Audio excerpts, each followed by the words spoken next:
그럼 시간이 돼서 제1회 건강기식품 연구의 학술 강연을 시작하도록 하겠습니다. 이 건강기식품 연구의 간사장님이 경북대학교의 정식 교수님이 간사장을 맡고 계십니다.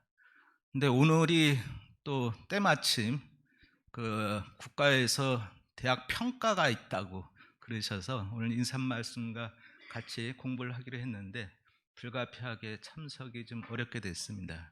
그래서 오늘은 제가 진행하는 거로 이렇게 하겠습니다. 그러면 시간이 됐기 때문에 학술 강연을 시작하겠습니다. 첫 번째 주제 발표 부분입니다. 멘탈 케어 기능성 소재 개발 및 제품화 연구에 대해서 아모레퍼시픽 노정아 박사님께서 주제 발표를 하시겠습니다. 뜨거운 박수로 맞이해 주시면 고맙겠습니다. 예, 안녕하십니까. 저는 아모레퍼시픽 R&I 센터에서 근무하고 있는 노종화라고 합니다. 이렇게 만나 뵙게 되어 대단히 반갑습니다. 오늘 이 자리에서 멘탈 케어 기능성 소재 개발 및 제품화 연구에 대해서 말씀드리도록 하겠습니다. 제가 발표한 내용에 대해서 궁금한 사항이 있으시거나 문의하실 사항이 있으시면 발표 후 또는 제가 마지막에 보여드리는 이메일로 주시면 성실껏 답변해 드리도록 하겠습니다. 그럼 지금부터 발표를 시작하도록 하겠습니다. 혹시 출근하실 때 주차장에서 어제 차를 어디에 주차했더라 이렇게 생각해 보신 적들이 있으신가요? 저는 간혹 제 자동차 키를 막 이렇게 눌러대면서 소리랑 빛으로 제 차를 찾곤 합니다. 또 어쩔 때는 지상에다 차를 세워두고 지하로 막 뛰어내려가는 경우도 있고요. 이렇게 언제 어디에 어떠한 일을 했는지에 대한 기억, 이것을 바로 시공간 일화 기억력이라고 합니다. 잠시 동안 앞에 있는 한 10개의 단어를 좀 유심히 봐주시기 바랍니다. 수박, 야구, 코끼리. 한 10초 정도 드릴 테니 한번 외워보시겠습니까?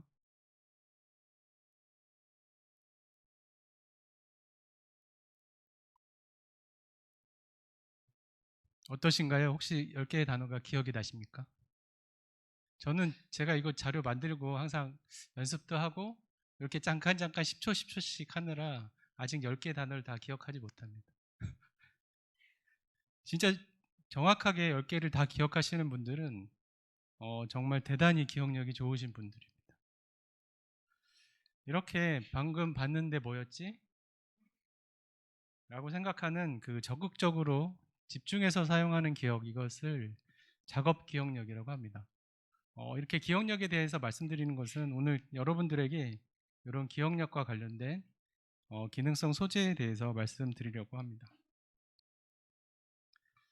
제가 말씀드릴 내용은 멘탈 케어 시장 현황과 개발 배경, 그리고 저희 소재인 열처리 녹차 추출물의 개발 히스토리, 그리고 성과, 그리고 아모레퍼시픽에서 멘탈 케어 영역을 어떻게 확대할 것인지에 대해서 말씀드리도록 하겠습니다. 먼저 회사 소개를 잠깐 해드리면 아모레퍼시픽은 1945년도에 창립이 되었고요. 그리고 사람을 아름답게, 세상을 아름답게라는 소명으로 약 30개의 브랜드를 고객들에게 제공하고 있습니다. 그리고 또한 글로벌 넘버원 뉴비티 이노베이션 허브가 되고자 하는 기술연구원은 1954년도에 설립이 되었고요. 현재 용인에 위치한 연구소에는 성지관과 미지움 2개의 동이 있습니다. 앞에 보시는 사진은 미지움입니다. 미지움이고요. 이 용인연구소 기술연구원에서 약 500여 명의 연구원들이 창의적인 연구를 진행하고 있습니다. 아모레퍼시픽에서 연구하는 핵심 천연물에는 임삼, 녹차, 콩 등이 있고요. 각 천연물들을 활용해서 다양한 소재 개발, 그리고 효능 연구, 제품화 연구까지 진행되고 있습니다. 헬스케어 연구 영역을 좀 말씀드리면 저희는 탄력 보습, 그 다음에 모발 건강 연구, 그리고 미토콘드리아 및 항노화 연구, 그리고 포만감을 조절하고 운동 미믹, 에너지 대사와 관련된 슬리밍 연구를 진행하고 있고요. 그리고 호르몬 조절이나 면역 강화에 대한 연구도 하고 있고, 최근에는 오늘 말씀드릴 기억력 그리고 수면에 관한 멘탈케어 영역도 함께 연구하고 있습니다.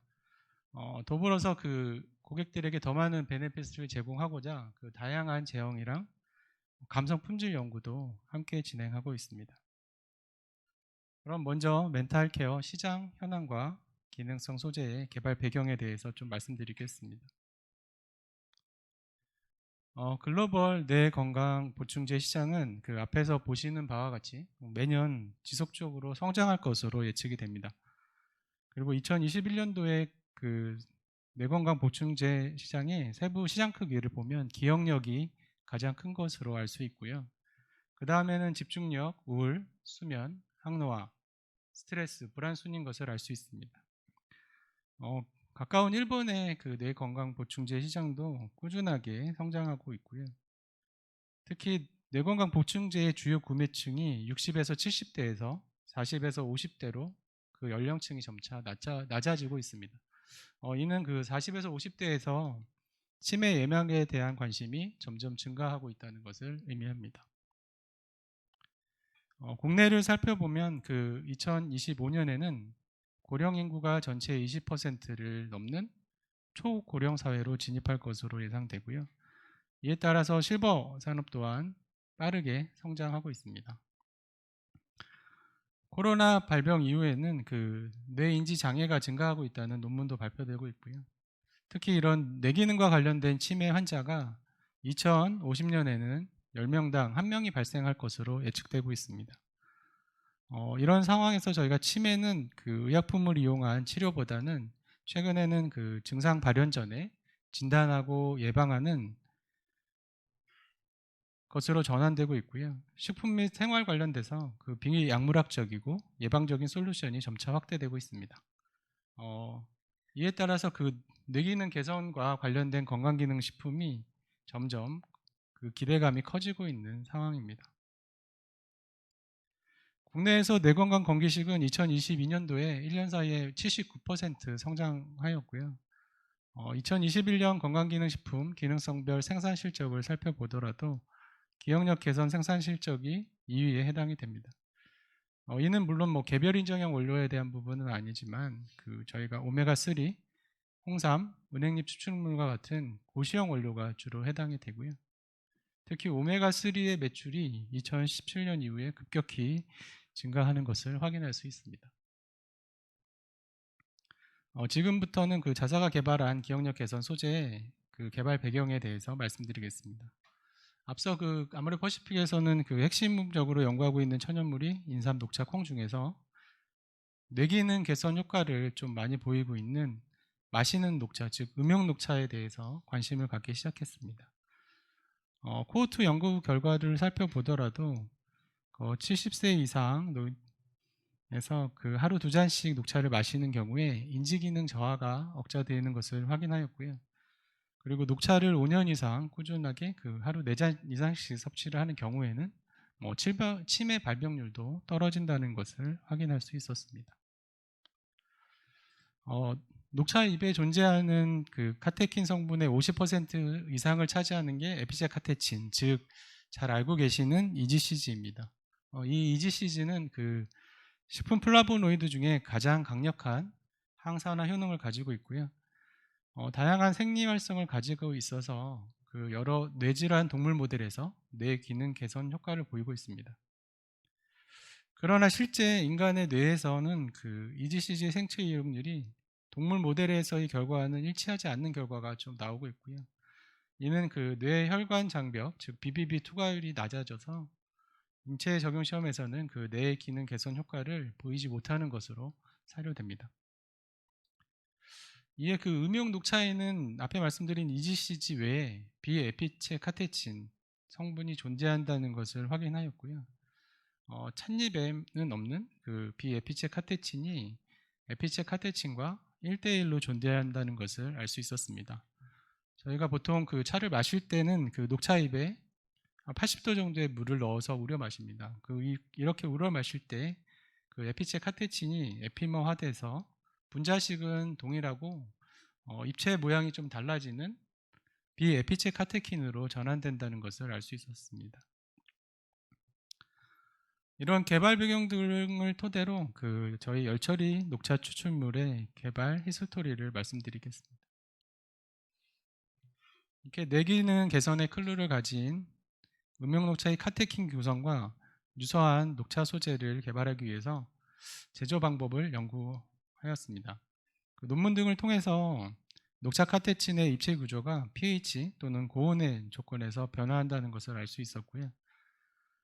에피체 카테친 즉 EGCG는 50도 이상의 고온이거나 pH 조건을 2에서 5 정도로 맞추면 에피머화돼서 GCG가 된다는 것을 확인하였습니다.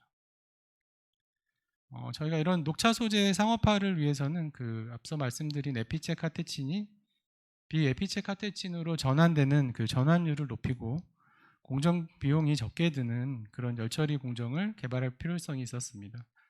앞서 말씀드린 것처럼 EGCG가 GCG로 변할 때는 pH와 고온 조건이 있어야 되고요.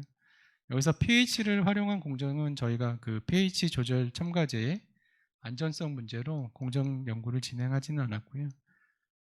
그 다음에 고온을 활용한 공정은 온도에 따라서 카테킨이 파괴되거나 고가의 설비가 필요하다는 단점이 있지만 저희는 고온 스팀 기술을 활용해서 카테킨의 파괴는 최소화하고 그리고 EGCG가 GCG로 전환되는 것을 최대화하는 최적의 시간을 찾아 공정을 세팅했습니다. 이렇게 세팅된 열처리 녹차 추출물 공정을 좀 간략히 살펴보면 좀 되게 간단합니다. 녹차잎을 추출 여과하고 앞서 말씀드린 고온 스팀 기술을 활용해서 열처리를 거친 후에 농축, 건조하는 공정입니다.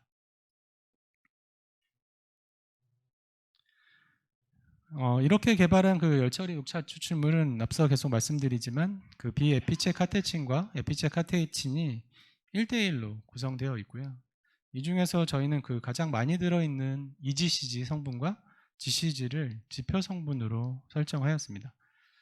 그리고 또 나머지 카테킨 함량들을 비교해 보면 음용녹차 유사하게 에피체 카테친과 비에피체 카테친이 1대1로 존재하는 것을 확인할 수 있습니다. 기존의 고시형 녹차 추출물은 4종의 카테친으로 구성되어 있는 반면에 저희가 개발한 열처리 녹차 추출물은 8종의 카테친으로 구성되어 있습니다. 기존의 카테킨 분석법과는 다르게 저희는 또 8종의 카테킨 성분을 동시에 분석하기 위해서 새로운 분석법을 개발하고 메소드 밸리데이션을 통해서 검증을 완료하였습니다. 저희 열처리 녹차 추출물은 비에피체 카테친 즉 GCG가 존재함으로써 에피체 카테친의 활성산소 생성을 억제하고 그리고 기존 녹차 소재와는 다르게 액상에서 갈색으로 변하는 것을 방지하는 등 카테킨 소재의 안정성이 약 1.7배 증가하였다는 특징을 가지고 있습니다. 다음은 효능 연구에 대해서 말씀드리겠습니다. 보여드리는 표는 식약처 평가 가이드에 있는 기억력 개선 유형별 바이오 마커들입니다.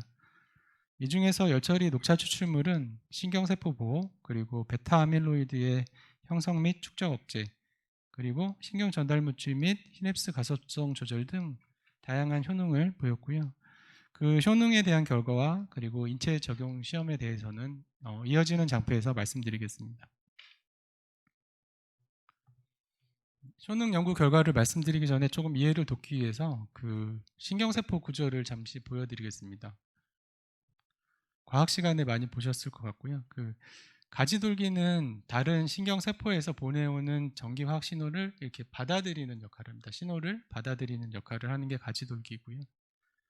가지 축삭돌기라고 하는 것은 가지돌기와 신경세포체에 전달된 신호를 다른 신경세포체에게 전달하는 전달 통로로서의 역할을 합니다. 그리고 시냅스는 앞에 그림에서 보시다시피 신경세포를 서로 이어주어서 신경을 주고받는 부위를 시냅스라고 합니다.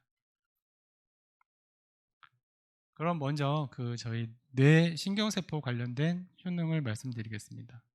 첫 번째는 신경세포 보호 관련된 효능이고요. 신경세포의 생존율이 왼쪽에서 보시면 농도 의존적으로 증가하는 것을 보실 수 있습니다.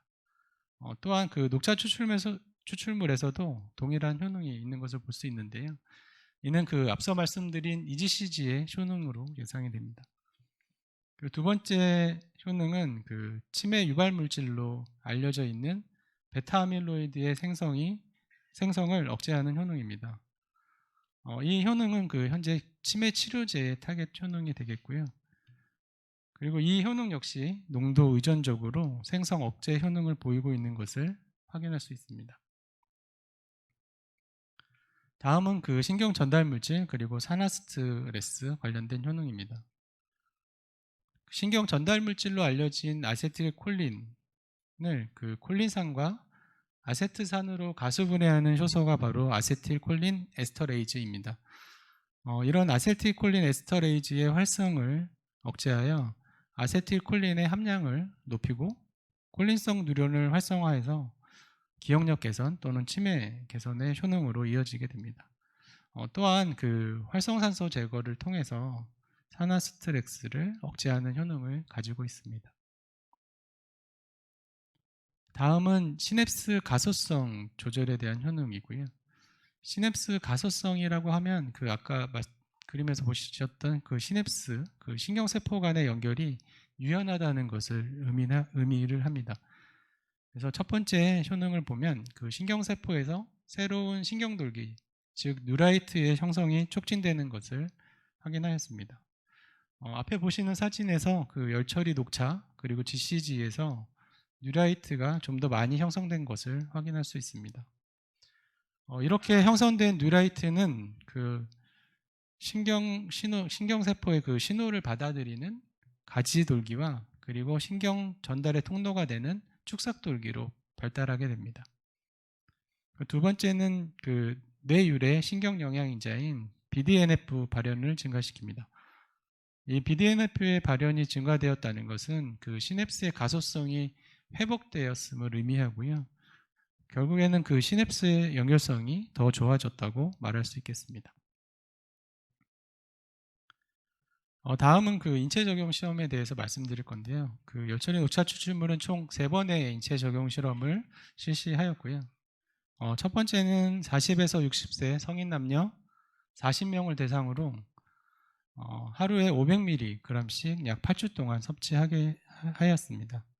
그 평가 지표로는 캠브리지 전산화 신경 심리 검사인 캔탭을 주로 활용하였고요. 섭취 8주 후에 그 정신운동 반응 속도가 향상되고 주의 집중력이 강화되는 것을 확인할 수 있었습니다. 그리고 정보 입력 속도, 저장 능력, 처리 능력을 보이는 그 종합적 인지 점수가 개선되는 것 또한 확인할 수 있었습니다. 두 번째 인체 적용 시험은 그 열처리 녹차 추출물을 섭취한 고객들의 그 VOC를 통해서 머리가 맑아진다는 내용을 확인하였고요. 머리가 맑아진다는 것은 그 뇌의 그 혈류와 관련이 있어서 저희가 이 시험의 평가 지표에 작업 기억력 외에 그 뇌의 혈류량을 확인하기 위해서 그 기능적 근적외성 분광법인 펑셔널 NIR을 추가하였습니다. 20에서 30대 남녀 한 35명에게 900mg을 단회 섭취하게 하였고요. 그 작업 기억력 테스트 결과는 섭취군에서 높게 나오고 그 뇌 혈류량의 변화는 섭취군에서 낮게 나왔습니다. 이걸 설명드리면 그러니까 에너지를 덜 사용하면서 개선된 인지기능 효과를 보인다고 말씀드릴 수 있겠습니다. 인쇄물에는 그 시험 전에 450mg 투여한 걸로 제가 오타를 기재했고요. 혹시 수정 900mg으로 수정해 주시면 감사하겠습니다. 그리고 해당 내용은 아직 그 논문 투고 중인 내용이라서요. 참고만 해주시길 부탁드립니다. 그리고 세 번째 인체 적용 시험은 기억력 개선 기능성 인체 적용 시험 결과입니다. 그 주관적 기억 장애를 호소하는 만 40에서 65세 성인 남녀 80명을 대상으로 진행하였고요. 열처리 녹차 추출물을 하루에 900mg씩 12주 동안 섭취하게 하였습니다. 주요 결과를 보면 그 캔탭 기억력 지표 3가지에서 유의적인 개선을 확인할 수 있었습니다. 첫 번째는 시각적, 공간적 일화, 단기 작업. 제가 맨 서두에서 말씀드렸던 시공간 일화 기억력, 작업 기억력, 이런 기억력과 관련된 영역의 종합 점수에서 8배가 향상되었습니다. 이것은 그 뇌 노화에 의해서 가장 많이 영향을 받는 기억력 지표가 개선되었다는 것을 의미합니다. 그리고 팔 완료 패턴 수가 18배 향상이 되었습니다. 완료 패턴 수가 향상이 되었다는 것은 기억을 떠올리는 것이 훨씬 쉬워졌다는 것을 의미하고요. 그리고 팔 총 오류 수가 2배 감소를 하였습니다. 이 오류 수가 감소했다는 것은 정확히 기억하는 능력이 더 향상되었다는 것을 의미합니다. 그리고 두 번째 주요 결과는 그 평천널 MRI 결과인데요. 즉 대조군과 섭취군에서 대조군 대비 섭취군에서 그 뇌 기능적 연결성이 4.1배 정도 증가하였습니다. 그 보시는 뇌 사진에서 붉게 보이는 부분이 바로 뇌 기능적 연결성이 증가된 부분입니다. 뇌 기능적 연결성이 뭐냐 하면 그 기억이 났다, 기억이 난 상태를 의미하고요. 우리가 기억이 났다라고 하는 것은 그 정보를 뇌에 저장을 하고 저장으로 끝나는 것이 아니라 다시 끄집어내는 게 기억입니다. 그래서 저장할 수 있고 끄집어낼 수 있는 게 기억이 난 거고요. 이때 관여하는 게 많이 들어보셨겠지만 뭐 단기 기억 그리고 장기 기억이라는 영역이 있습니다. 그래서 이 두 영역 간의 연결이 잘 되어 있는 상태가 바로 뇌 기능적 연결성이 잘 되어 있는 상태고요. 신경세포 쪽으로 내려가면 그 신경세포를 이어주는 그리고 신호를 주고받는 아까 말씀드린 시냅스, 이 시냅스의 연결성이 좋아졌다는 것을 의미합니다. 앞에 보여드리는 표는 그 열처리 녹차 추출물에서 그 유의적으로 개선된 기능성 바이오 마커들을 요약해 놓은 표니 참고하시면 되겠습니다. 지금까지 말씀드린 그 효능 연구들을 통해서 그 열처리 녹차 추출물의 기억력 개선 기작을 정리해 드리면 첫 번째 기작은 뇌세포 손상 물질인 베타 아밀로이드의 축적을 억제하고 산화 스트레스를 제거함으로써 신경세포 간의 손상을 방지하는 것입니다. 그리고 두 번째 기작은 기억력 저하를 방지하기 위해서 시냅스의 가소성을 촉진하고 신경전달 물질의 분해를 억제함으로써 신경세포 간의 연결성을 개선하는 것입니다. 이는 그 시냅스의 가소성이 강화되어 뇌 기능적 연결성이 증가되었음을 의미합니다. 열처리 녹차 추출물의 기억력 개선은 이렇게 두 가지 기작으로 설명할 수 있겠습니다. 다음은 그 열처리 녹차 추출물의 개발 성과 그리고 아모레퍼시픽의 멘탈케어 영역 확대에 대해서 간략하게 말씀드리겠습니다. 열처리 녹차 추출물의 개발 성과는 그 앞서 말씀드린 그 효능 연구들을 통해서 뇌세포 보호 그리고 뇌 기능적 연결성 기전을 증명해서 기억력 개선 기능성을 확보한 것에 있고요. 두 번째는 그 8편의 SCI급 논문을 게재를 하고 특허 11건을 저희가 등록 출원했다는 것에 의미가 있고 이를 통해서 지적 재산권을 확보하는 데 그 성과가 있겠습니다. 그 세 번째는 이게 이제 그 연구만으로 과제가 끝난 것이 아니고 작년 저희가 11월 말에 기억력 개선 개별 인정을 획득하였고요. 현재는 그 제품화를 준비하고 있고 그리고 더 나아가서 일본, 미국 등의 해외 진출을 검토하고 있어서 점차 이게 사업적으로도 확장을 하고 있다는 것입니다. 마지막으로는 그 아모레퍼시픽의 멘탈케어 영역 확대에 대해서 잠시 말씀드리겠습니다. 현대인이 가진 건강 문제랑 그 다음에 미래에 걱정되는 건강 문제에 대해서 조사한 결과를 보면 그 현재 관심 있는 영역은 저희가 이제 경험이 많고 관심이 높은 항목, 즉 저도 많이 좀 관심 있는 항목인데요. 수면 장애, 스트레스, 피로, 이게 바로 그 현재 관심이 있는 영역이라고 하고요. 미래에 관심 있는 영역은 그 경험이 좀 적고 대신에 관심은 높은 항목, 즉 오늘 말씀드린 기억력, 그리고 연령 증가에 따라서 나타나는 뭐 인지 능력 저하 등 이런 것들이 미래에 관심 있는 영역이라고 합니다. 아모레퍼시픽은 그 아모레퍼시픽의 독점 기능성 원료인 그 L글루탐산 발효감발 분말과 열처리 녹차 추출물을 활용해서 현재는 그 수면 건강과 기억력 개선에 대한 개별 인정을 받고 있고요. 더 나아가서 그 앞으로는 그 스트레스 그리고 인지 능력 개선에 대한 멘탈 케어 영역으로 점차 확대해 나갈 예정입니다. 보여드린 사진은 그 눈 덮인 한라산을 배경으로 찍은 오설록 농장의 녹차밭입니다. 저희는 여기 녹차를 가지고 기억력 개선 소재인 열처리 녹차 추출물을 만들고 있습니다. 끝까지 경청해 주셔서 감사합니다. 감사합니다. 녹차에 대해서 대한민국이 뭐 정통적으로 연구 분야가 강한 부분인데 오늘 노 박사님께서 잠깐만 계시겠어요? 질문 그래 있으실지도 모르니까 멘탈이 좀 강하신 것 같아요. 편안하게 발표를 해주시는데 머릿속에 그냥 쏙쏙 들어옵니다. 궁금하신 점이 있으시면 플로어에서 질문을 해주시면 될 것 같습니다. 손을 들어서 소속하고 이름 대시고 질문을 해주시면 될 것 같습니다. 시면 메일 주소로 보내주셔도 됩니다. 네. 그러실까요? 그러면 개별적으로 질문은 하는 거로 하고 질문 없으시죠? 네, 그러면 또 이따가 개별적으로 또 향후에 이메일 통해서 질문을 받도록 하고요. 오늘 수고해 주신 노중화 박사님께 뜨거운 박수를 다시 부탁드리겠습니다. 고맙습니다.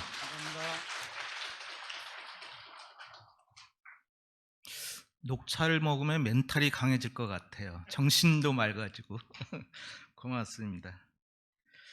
두 번째 발표 부분입니다. 미토콘드리아 활성 기반의 항노화 건강기능식품 소재 개발 홀리스틱 바이오의 이상준 대표님께서 발표해 주시겠습니다. 뜨거운 박수로 맞이해 주시면 고맙겠습니다.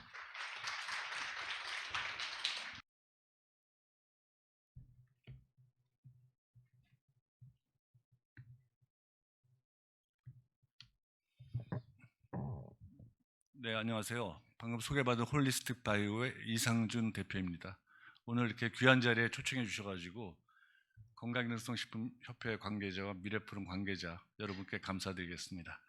제가 오늘 발표할 내용은 마이토콘드리아 활성 기반의 항노화 건강기능식품 소재 개발에 대해서 말씀드리겠습니다. 이전에 그 노중화 박사님께서 개별인증 소재에 대해 제품 개발을 전 과정을 자세하게 설명을 해드렸는데 제가 지금 설명드리고자 하는 내용들은 사실 굉장히 기초적인 겁니다. 마이토콘드리아 중심으로 해서 말씀을 좀 드리도록 하겠습니다.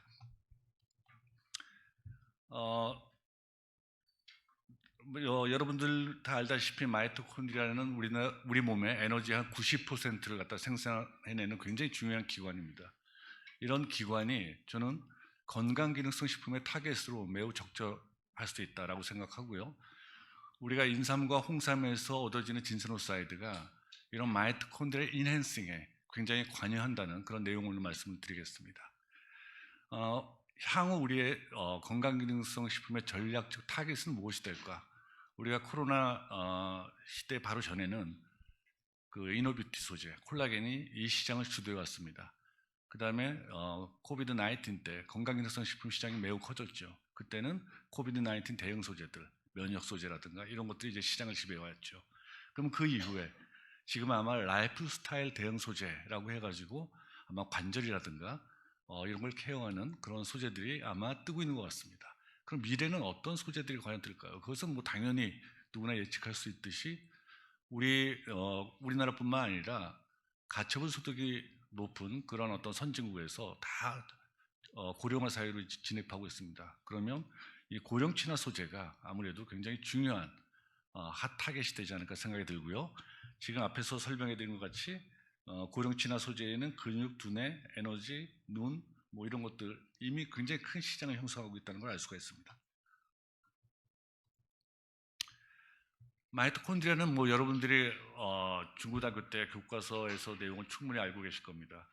우리 몸의 에너지의 90%를 생산하고 실제 이 마이토콘드리아는 우리 몸 여러 가지 세포에 한 200개에서 300개 정도 존재합니다. 그런데 에너지가 더 많이 필요하는 기관들, 예를 들어서 심장이라든가 뇌, 그 다음에 신장, 뭐 이런 쪽에는 1000개 이상의 마이토콘드리아가 존재하고 있어요. 굉장히 많은 겁니다. 그러니까 우리 몸의 체중의 약 10%가 마이토콘드리아라고 보시면 됩니다. 이 마이토콘드리아는 여러분들이 알다시피 수십억 년 전에 에어로빅 박테리아가 우리의 그 진핵세포 안에 들어와서 공생하면서 마이토콘드리아로 바뀐 겁니다. 그래서 이것은 어떻게 보면 마이크로바이옴과 굉장히 유사한 점이 있어요. 외부의 박테리아가 우리 몸을 빌려가지고 공생을 하는 거죠.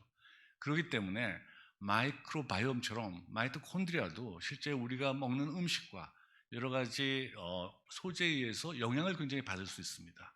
쉽게 얘기해서 이런 것들이 건강기능성 식품의 타겟으로 굉장히 중요할 수 있다는 겁니다. 이 마이토콘드리아는 사람이 노화되거나 질병 상태일 때 굉장히 줄어들거나 아니면 그 구조가 변해서 디스펑션이 일어납니다. 따라서 이런 것들을 갖다가 우리가 억제해 줄 수 있는 소재를 개발한다면 우리의 노화도 억제해 줄 수 있지 않을까 생각이 듭니다. 마이토콘드리아는 여러 가지 생체 기관과 관련을 가지고 있습니다. 아마 모든 생체 기관과 관련이 있겠죠. 그런데 특별하게 이제 우리 마이토콘드리아 주변에 있는 여러 가지 프로테인들은 실제로 우리가 먹는 음식이라든가 또는 어떤 세컨더리 메타볼라이트, 우리의 식물의 여러 가지 폴리페놀이나 이런 것들에 의해서 영향을 굉장히 많이 받아요. 그런 걸 우리들이 뉴트리언트 센싱 패스웨이에 관여한다고 얘기를 합니다. 그러니까 그림에서 볼 수 있듯이 마이토콘드리아 주변에 있는 여러 가지 단백질들이 실제로 건강 기능성 식품 소재에 의해서 굉장히 큰 영향을 받을 수 있다. 그 다음에 이런 것들은 우리가 뉴트리언트 센싱 패스웨이다 이렇게 말씀을 드릴 수 있고요. 여기서 보면 대표적인 것들이 다음과 같은 이러한 단백질들이 있습니다. 보통 이제 우리 몸의 이제 아미노 애시드 같은 것은 mTOR를 자극해가지고 단백질 합성에 관여를 하고요. 페리 애시드 같은 경우는 PPR 델타 뭐 이런 것들을 자극해서 어떤 지방산의 어떤 밸런스 균형을 갖다 이루고 있습니다. 우리가 AMP가 많이 늘어나면 AMPK가 작동을 해가지고 ATP를 만드는 그런 과정들이 이제 발생하게 되는 거고요. 솔트 같은 거는 사실은 우리가 니코틴 아마이드 같은 비타민 B3를 먹게 되면 이게 전구체거든요. NADH가 늘어나면서 솔트가 활성화되고 그러면서 우리 몸에 있는 여러 가지 에이징에 관련된 그런 어떤 지인들을 갖다가 안정화시킵니다. 저는 오늘 특별히 이 SALT1에 대해서 말씀을 드리겠습니다. 이 SALT1과 에이징, 이건 굉장히 관련이 많습니다. 실제로 지금까지 과학에 의하면 우리가 시기를 갖다 제한했을 때 실제로 라이프 스판, 그 다음에 헬스 라이프 스판이 굉장히 증진한다고 알려져 있어요. 이건 과학적으로 입증이 된 겁니다. 사실 어떤 데이터를 보면 운동하고 이런 것보다 훨씬 더 이런 펑션들이 굉장히 강합니다. 그런데 이러한 DR이 결국에 이런 헬스 라이프 스판을 갖다가 증진시키는 것들에 대해서 우리가 미생물, 그 다음에 C. 엘레강스로부터 마우스, 몽키까지 다 증명을 했어요, 과학적으로. 지금 사람한테만 지금 증명이 안 된 겁니다. 따라서 우리가 이런 것들이 사람한테 증명이 된다면 실제로 우리가 이 DR이 우리의 어떤 롱세비티, 장수를 유도할 수 있고 또 DR을 유도할 수 있는 어떤 천연물들, 그런 어떤 물질들이 실제로 장수 유전자 액티베이터로서 우리가 이야기할 수 있을 것 같아요. 지금 보면 여기 셀에서 제가 약도, 이건 지도는 아니고 약도입니다. 그러니까 우리가 DR을 했을 때 어떠한 유전자들이 발현이 되고 이런 유전자들이 안티에이징을 갖다 관여하는지 지금 표현해 놨습니다. 그 중에 하나가 이제 SALT1이고요. 칼로리 리스트렉션을 딱 했을 때 SALT1은 발현이 됩니다. 이 SALT1이 액티베이션 되면 여러 가지 스트레스 내성이 강해지고 그 다음에 카디오바스쿨라, 그러니까 심장과 어떤 뇌 기능이 굉장히 강화됩니다. 반면에 지방의 양은 줄어들게 되는 거죠. 굉장히 바람직한, 거의 완벽한 그런 타겟이라고 볼 수가 있습니다. 이 SALT와 마이토콘드리아는 굉장히 밀접합니다. 이 SALT는 PGC1 알파, PGC1 알파라는 단백질은 아시다시피 활성화되면 마이토콘드리아 바이오제네시스에 관여해요. 이런 마이토콘드리아 바이오제네시스에 관여한다는 것은 ATP를 갖다 증가시키고 그 다음에 우리가 인체에 있는 근육이라든가 이러한 어떤 양을 늘리거나 기능을 강화시키고 또는 FNDC5 이런 걸 자극해가지고 뇌 기능도 활성화시킨다는 이미 이런 보고들이 있습니다. 따라서 우리가 예로부터 인삼 하면 불로장생 영양이라고 얘기하잖아요. 아주 대표적인 이런 것들은 인체 에너지 생산 및 항노화 효능을 담당하고 있는 마이토콘드리아와 굉장히 밀접한 관계가 있을 거다. 이렇게 우리가 추정할 수 있습니다. 이 진세노사이드 연구 동향을 한번 쭉 보도록 하겠습니다. 제가 이제 간단하게 그냥 펌메드 서칭을 통해서만 조사를 한 거예요. 진세노사이드 같은 경우에 실제로 한 7,500건 정도의 연구 결과들이 펌메드에 실려 있습니다. 상당히 굉장히 많은 양의 연구들이 진행이 된 거죠. 뭐 아까 지금 노종화 박사님께서 얘기한 녹차, 이게 더 많죠. 사실은 한 2만 건 이상 됩니다. 그런데 이 진세노사이드도 상당히 연구가 많이 되어 있고요. 대부분 이제 효능에 국한돼서 이야기가 됐고요. 보면 그 중에서 진세노사이드 RG1, RG3, RB1에 대해서 연구가 굉장히 많이 되어 있는 건 아마도 우리나라의 KTNG에서 많은 지원을 했기 때문에 이게 이제 홍삼유래의 진세노사이드예요. 이런 것들이 연구가 좀 많이 된 걸로 저희가 판단이 되고 있고요. 최근에는 약간 마이너로 생각하는 진세노사이드 RD에 대한 연구가 굉장히 많이 늘어났어요. 그리고 이런 연구는 마이토콘드리아 관련하고 또 깊이 있게는 SALT1과 관계된 그런 연구들에 집중되어 있습니다. 근데 불행히도 이런 연구의 대부분이 사실 90% 이상이 지금 중국에서 다 일어나고 있어요. 그다음 굉장히 논문 퀄리티도 굉장히 높고요.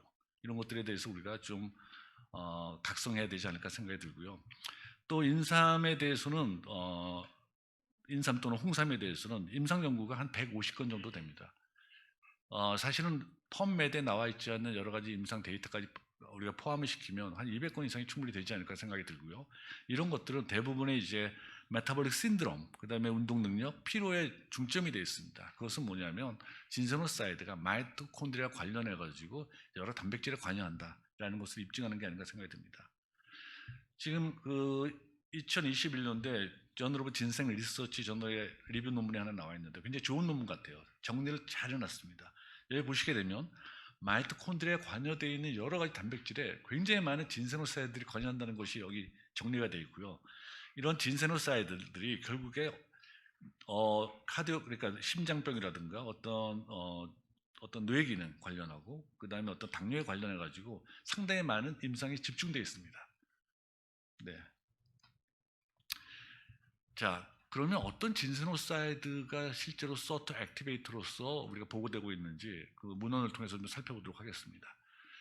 이건 첫 번째 논문인데요. 이것도 중국에서 발생한 겁니다. 그러니까 중국의 TCM, Traditional Chinese Medicine의 한 195개의 모노 컴파운드들을 갖다 서칭했을 때 실제로 다음과 같이 진세노사이드 RB2, RC 이런 것들이 강력한 서트1으로서 활성화 작용한다 이런 예를 갖다 이제 보고됐고요.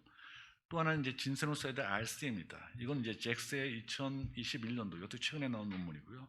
보통 아시다시피 잭스에서 사실은 천연물을 다루는 경우는 거의 없어요. 그런데 여기 보면 이제 진세노사이드 RC에 대해서 이제 다루고 있습니다. 진세노사이드 RC는 서트1을 액티베이션 시키고 글루코스 업테이크가 늘어나고 그렇게 되면 이제 파이루베이트 메타볼리즘이 늘어나게 됐죠. 이런 것들이 TCA 사이클을 잘 돌려서 ATP를 만들어내고 이렇게 에너지 메타볼리즘을 증가시킨다라는 얘기고요. 또 하나는 서트1은 당연히 PGC1 알파를 갖다가 활성화시킵니다. 그러면 디아스틸레이션을 시켜가지고 핵으로 이동해서 이런 것들이 이제 그 마이토콘드리아 바이오제네시스에 관여해서 에너지 메타볼리즘을 증가시킨다라는 이제 보고가 있습니다. 그 다음에 이제 진세노사이드 RD입니다. 이 RD는 이게 재밌는 게 이제 눈에 대한 타겟이에요. 그러니까 스트랩토조신을 가지고 이용해서 우리가 다이아베틱 마이스를 만들 수가 있습니다. 당뇨병 쥐죠.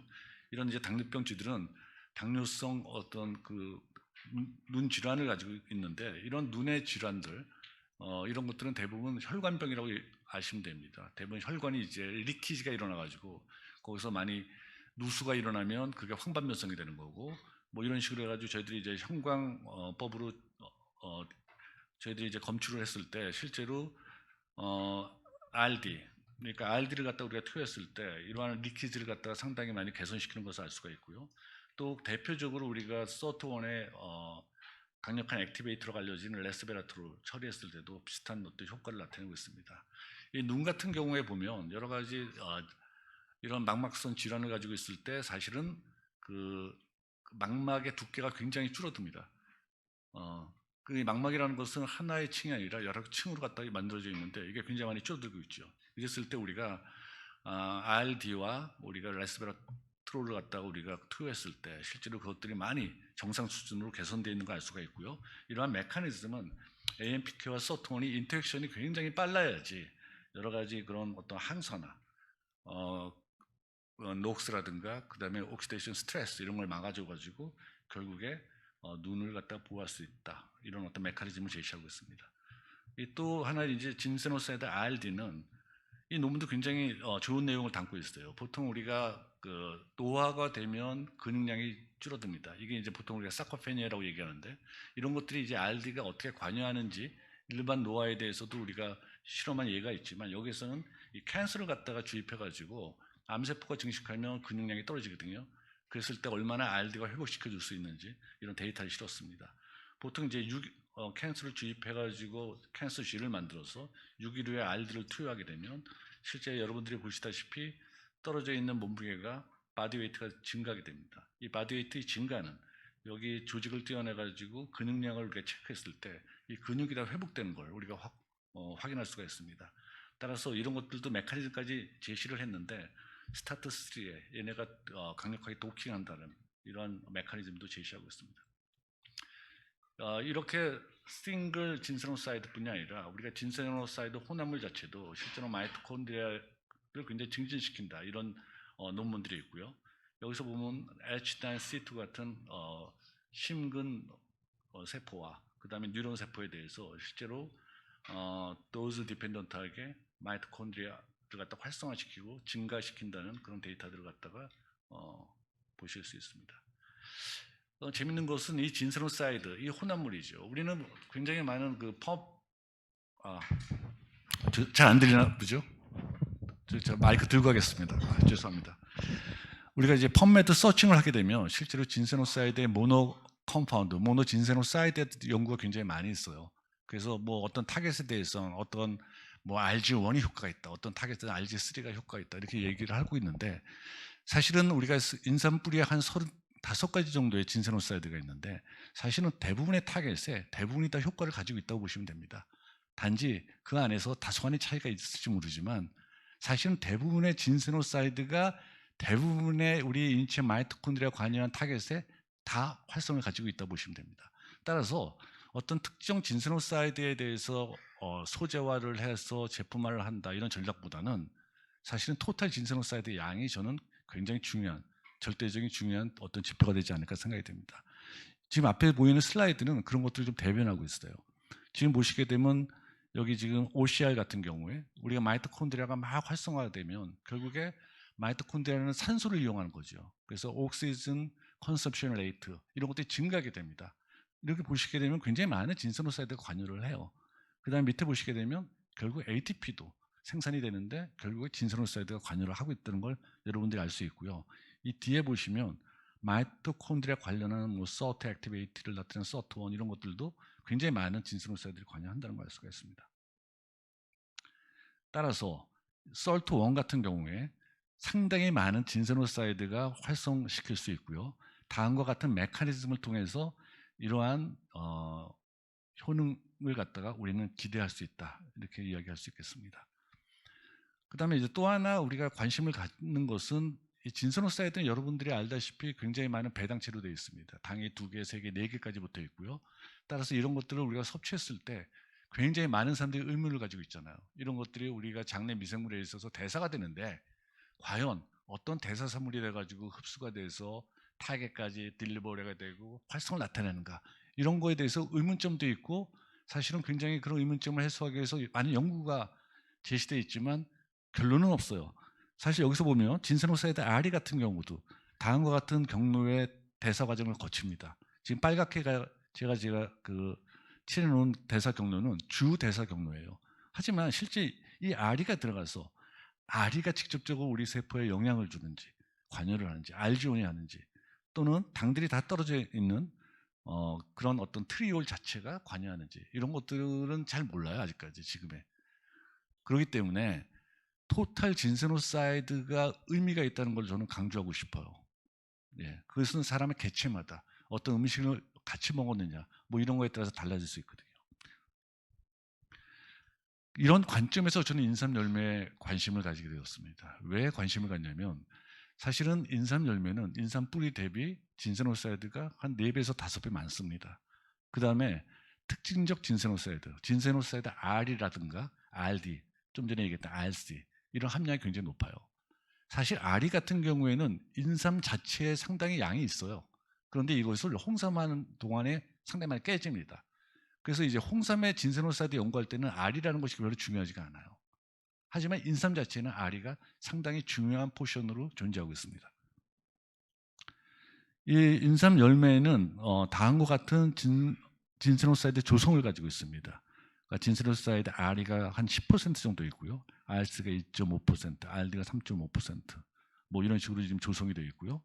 제가 이거 2013년에 그 인삼 열매가 SORT1의 굉장히 강력한 활성화 물질이다라는 것을 에이징에 이제 보고한 바가 있습니다. 물론 이 논문에는 진세노사이드뿐만 아니라 시린과 레시놀이라는 어떤 폴리페놀까지도 언급하고 있지만 이런 내용 갖다 보고한 바가 있습니다.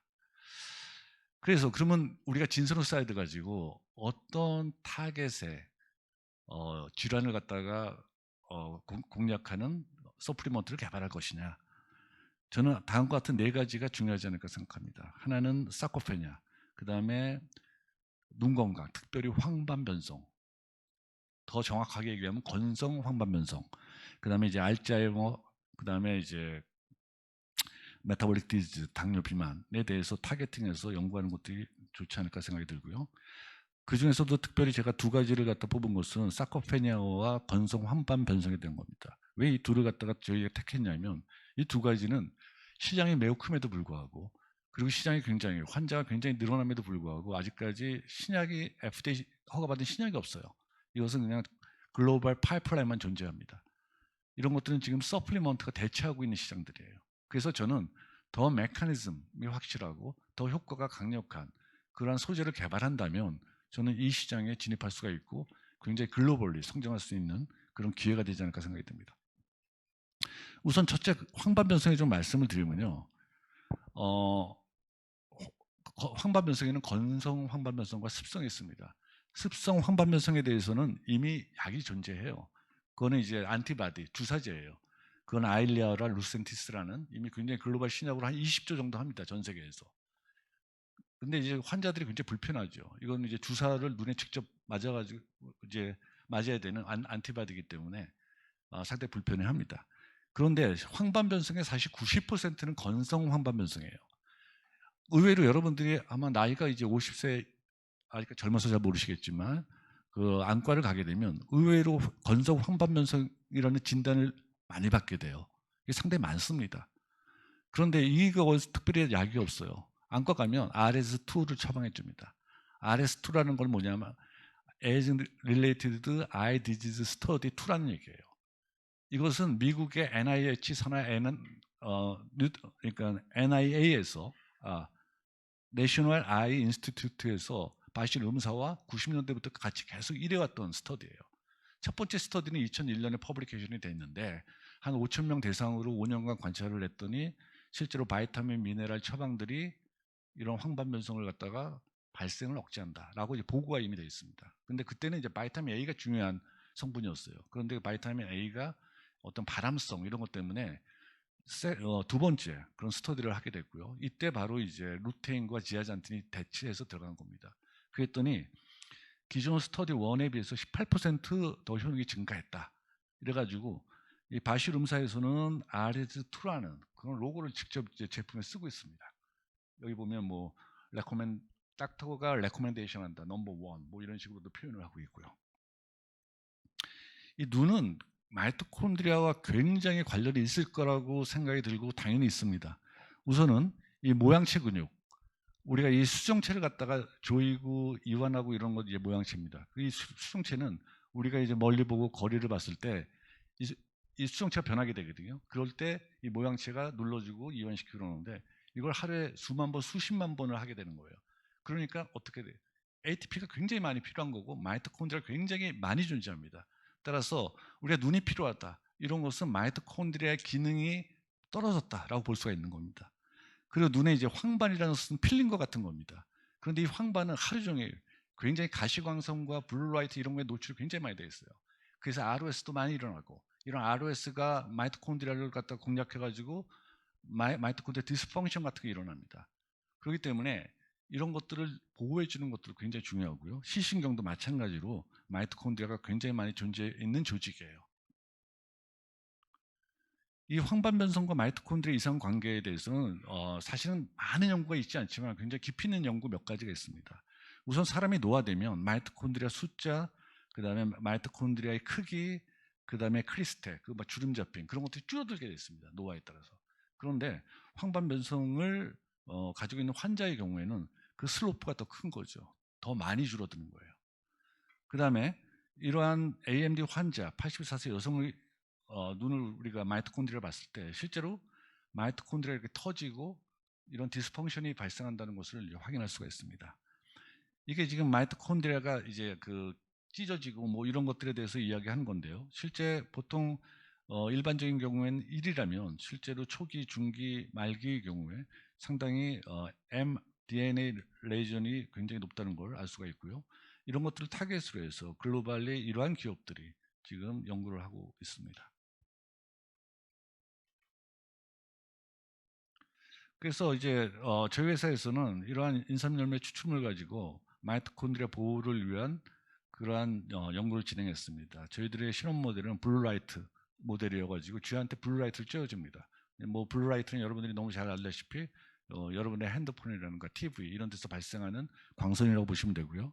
이런 블루라이트를 쬐어주면 아까 말씀드렸듯이 그 망막 두께가 굉장히 줄어듭니다. 망막은 여러 층으로 되어 있는데 그 전체적으로 줄어듭니다.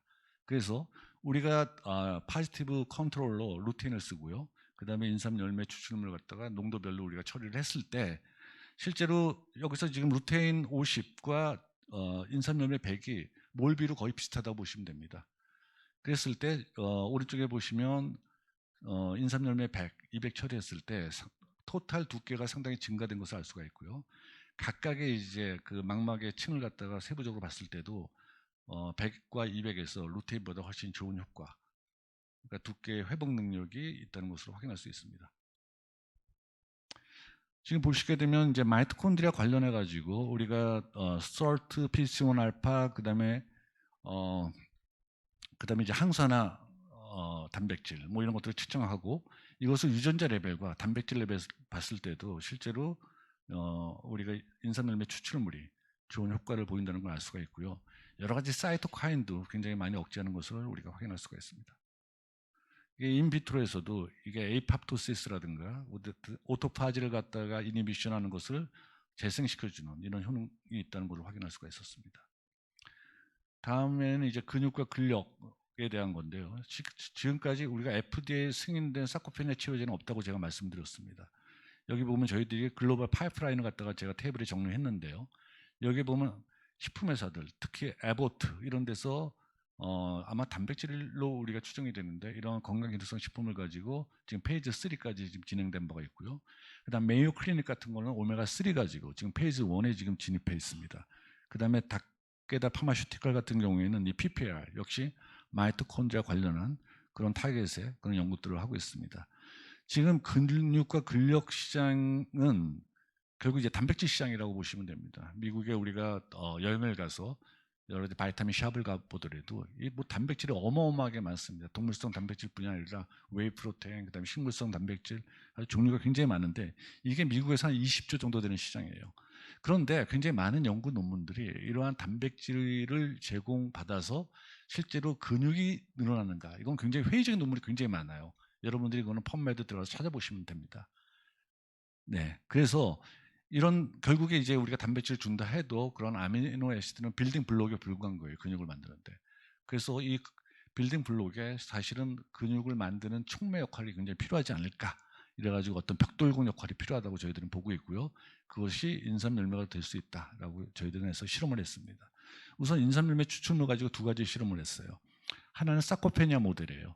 그러니까 다리를 묶어가지고 근손실을 발생하게 하고 우리가 인삼열매를 먹여가지고 이것이 얼마나 회복이 되는가 이런 것들을 우리가 실험했을 때 실제로 대퇴근, 장단지 근육 뭐 이런 것들을 우리가 실험을 마치고 띄어내가지고 측정해 봤을 때 상당히 이 두 군에서 회복되어 있는 것을 확인할 수가 있습니다.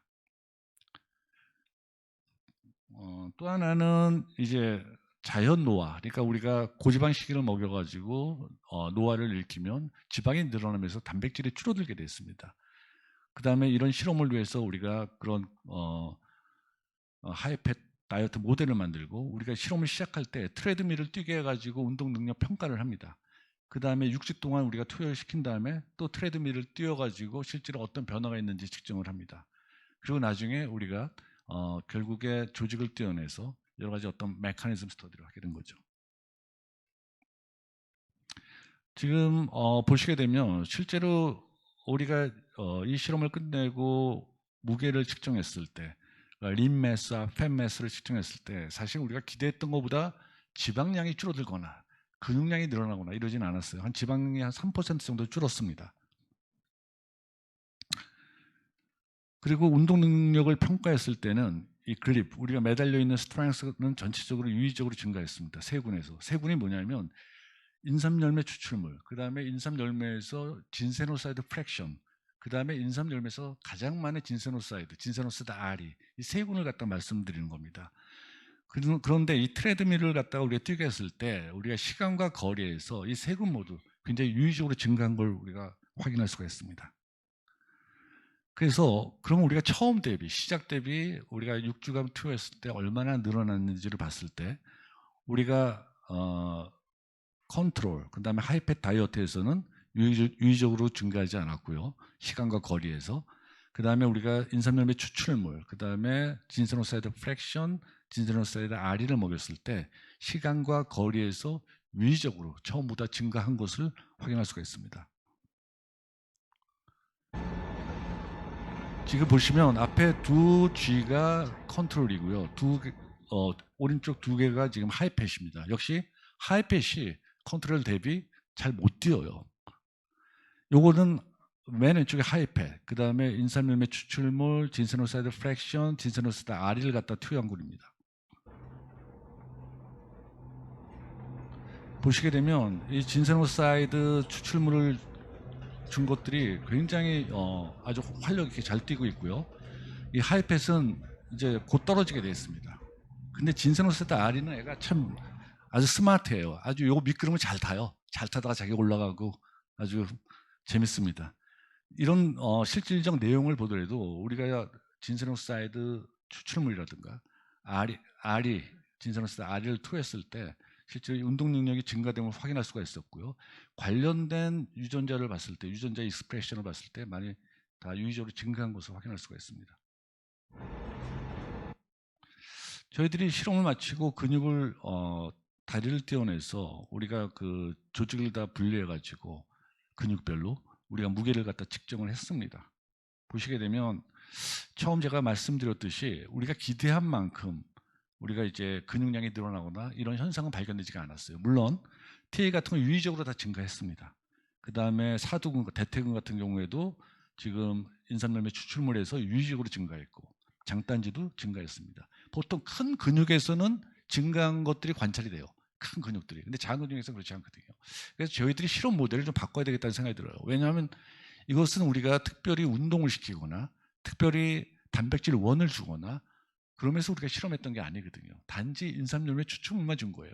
그래서 이제 근육이 늘어난 거기 때문에 아직까지 이렇게 뭐 눈에 아주 확실하게 뚜렷하게 근육이 늘어나거나 이런 현상을 발견하지 못했습니다. 그래서 우리가 마이오 하이 체인, 헤비 체인 여러 가지 타입들을 봤을 때 실제로 유전자 레벨에서는 상당히 증가한 것들을 우리가 확인할 수가 있었고요. 근감소 마커도 유전자 레벨에서는 확실히 많이 증가한 것을 알 수가 있습니다. 그 다음에 마이토콘드리아 대사 관여하는 유전자들 NRF1, NRF2, TFAM, 그 다음에 일렉트론 트랜스포트 체인에 관련된 여러 단백질도 굉장히 유의적으로 다 증가한 걸 확인할 수가 있었고요. 우리가 프로테인 익스프레션도 봤을 때 처음에 우리가 제시했던 우리가 인삼열매를 또는 진세노사이드를 제공했을 때 우리가 SIRT1이 액티베이션 돼가지고 PGC1 알파가 활성화돼서 마이토콘드리아 바이오제네시스가 증가하고 ATP가 증가하고 근육이 늘고 뭐 이러한 전체적인 메커니즘 이런 것들이 가능할 수 있는 가설이라는 걸 확인했습니다. 최종적으로 정리해 보면 우리가 인삼열매 또는 인삼열매에 있는 진세노사이드 프랙션들, 그다음 진세노사이드 R을 줬을 때 실제로 우리가 기대했던 것처럼 서트를 활성화시키고 이 서트의 활성화는 마이토콘드리아의 바이오제네시스가 증가하고 여러 가지 기능을 갖다가 증가시킴을 확인할 수가 있었습니다. 우리가 이런 실험을 통해서 결국에 우리 인삼과 홍삼에 있는 진세노사이드는 굉장히 중요하고 강력한 서트원 액티베이터다라는 것을 이야기할 수 있고요. 이러한 서트원 액티베이터는 마이토콘드리아의 어떤 기능을 갖다 인핸싱함으로써 우리가 이제 노화 시대로 접어드는데 그런 어떤 중요하게 관련된 눈, 근육 이러한 질환들을 예방 또는 개선시킬 수 있다라고 이제 기대하고 있습니다. 네, 감사합니다.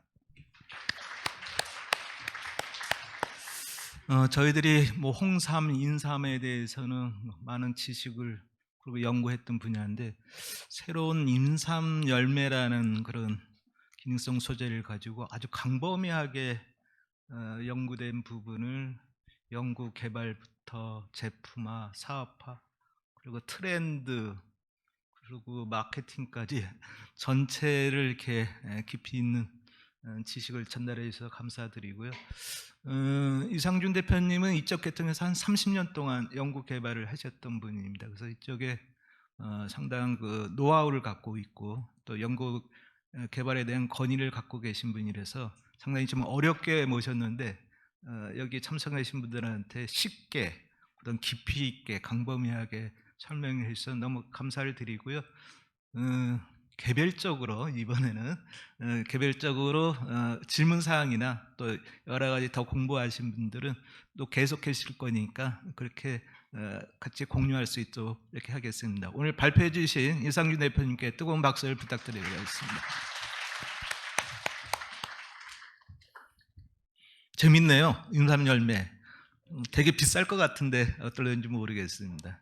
산 딸기를 많이 먹은 것 같은데 인삼 열매는 귀한 것 같은 느낌이 좀 듭니다. 세 번째 주제 발표 부분입니다. 새로운 기능성 내용 부분에 대해서 그동안 연구 사업을 진행했던 상명대 식품영양학과의 박기정 교수님께서 사회적 메가 트렌드 및 소비자 니즈를 따른 신규 기능성 식품 카테고리 도출에 대해서 주제 발표를 해주시겠습니다. 뜨거운 박수로 맞이해주시면 감사하겠습니다. 네, 소개 감사드립니다, 국장님.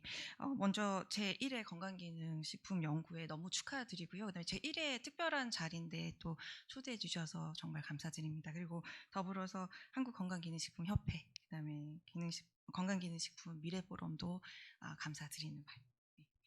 제가 앞서서 두 분 강좌를 듣다가요. 저는 학교에서 왔고 앞선 두 분은 업계에서 이렇게 오셨거든요. 그런데 굉장히 뎁스 있는 아카데믹한 데이터를 가지고 오셔가지고 학술 연구회구나라는 거를 제가 느낄 수가 있었던 자리였습니다. 저는 학교에서 왔는데 굉장히 아카데믹한 데이터는 없습니다. 없고요. 마케팅적인 데이터가 좀 있습니다. 그래서 그 부분을 좀 보여드리는데 이제 좀 변을 드리자면 제가 받은 주제 자체가 사실은 요 사회적 메가트렌드하고 소비자 니즈에 따른 여기에 포인트가 있거든요. 신규 기능성에 대한 카테고리를 어떻게 하면 좀 확장시켜서 산업계를 활성화시키는가 하는 게 사실 지금 수행하고 있는 연구의 큰 주제이기 때문에 저희가 아카데믹한 데이터가 나오기보다는 조금 어떻게 하면 조금 늘릴 수 있는 기능성 카테고리를 늘릴 수 있는 방안의 어프로치 정도로 생각을 해주시면 좋을 것 같습니다. 요 신규 기능성을 왜 식약처에서 저한테 과제를 줬냐 하면 이 식약처에 의죽이 좀 들어가 있는 부분이 있는데요. 어떤 의죽이냐 하면 요즘에 이제 많이 얘기가 되고 있는 규제과학이라는 얘기를 많이 들으셨을 것 같습니다. 규제과학이 예전에 안 들어보신 것 같은데요.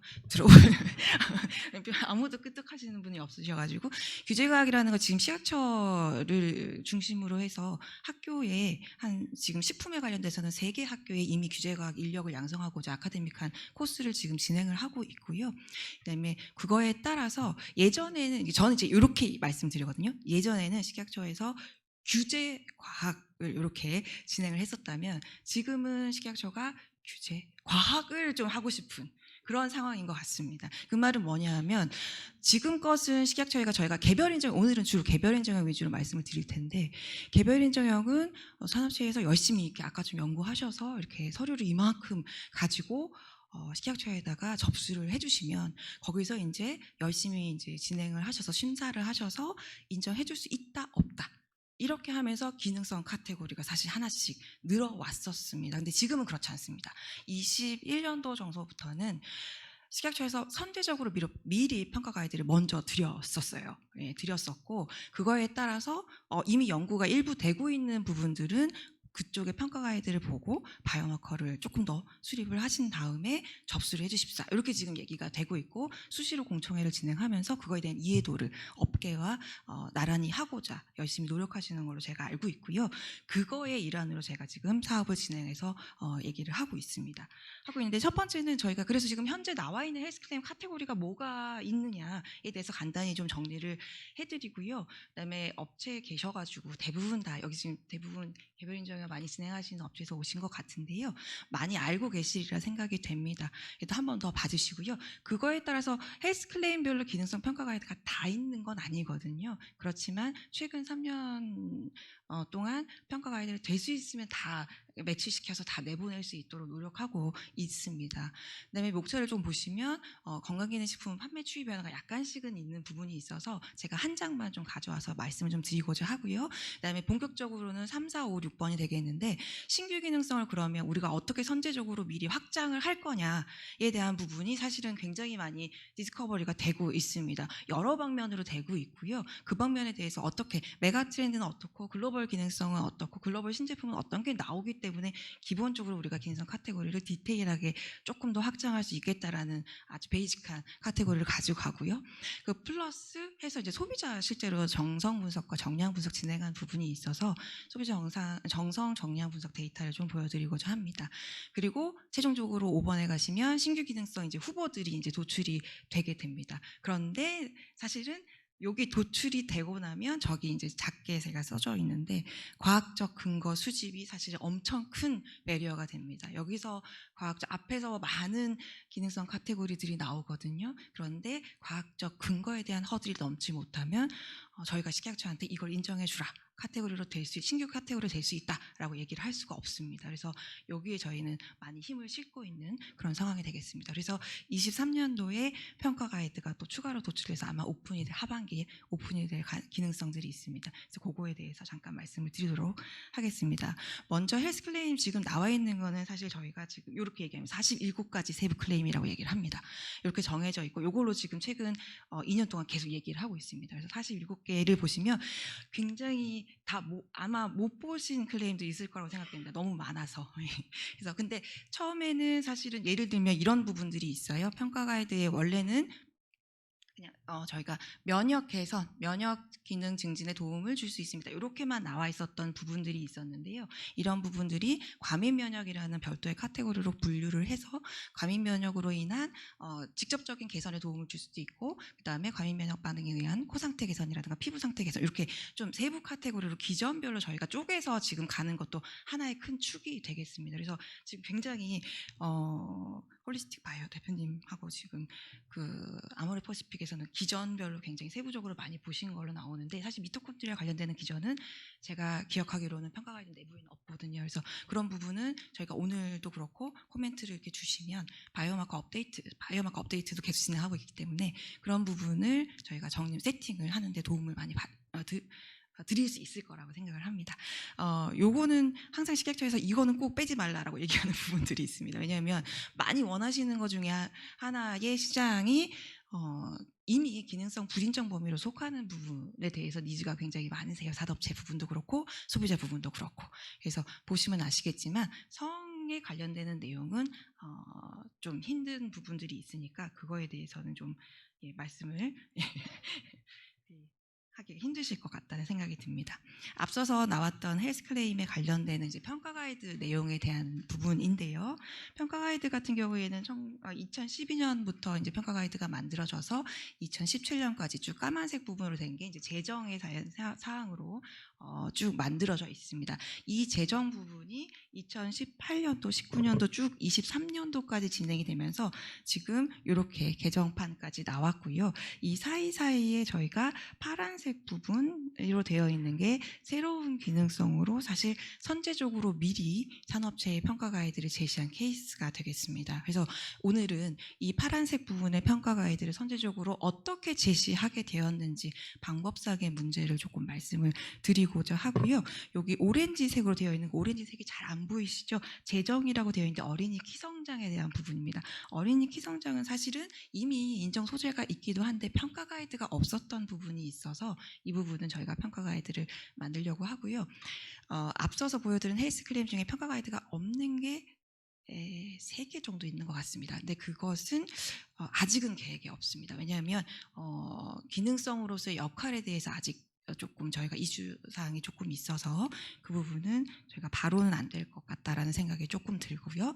나머지는 이제 개정들을 지금 2012년에서 17년도에 이렇게 제정이 되어 있던 상태를 개정으로 이렇게 진행했던 부분들이 있습니다.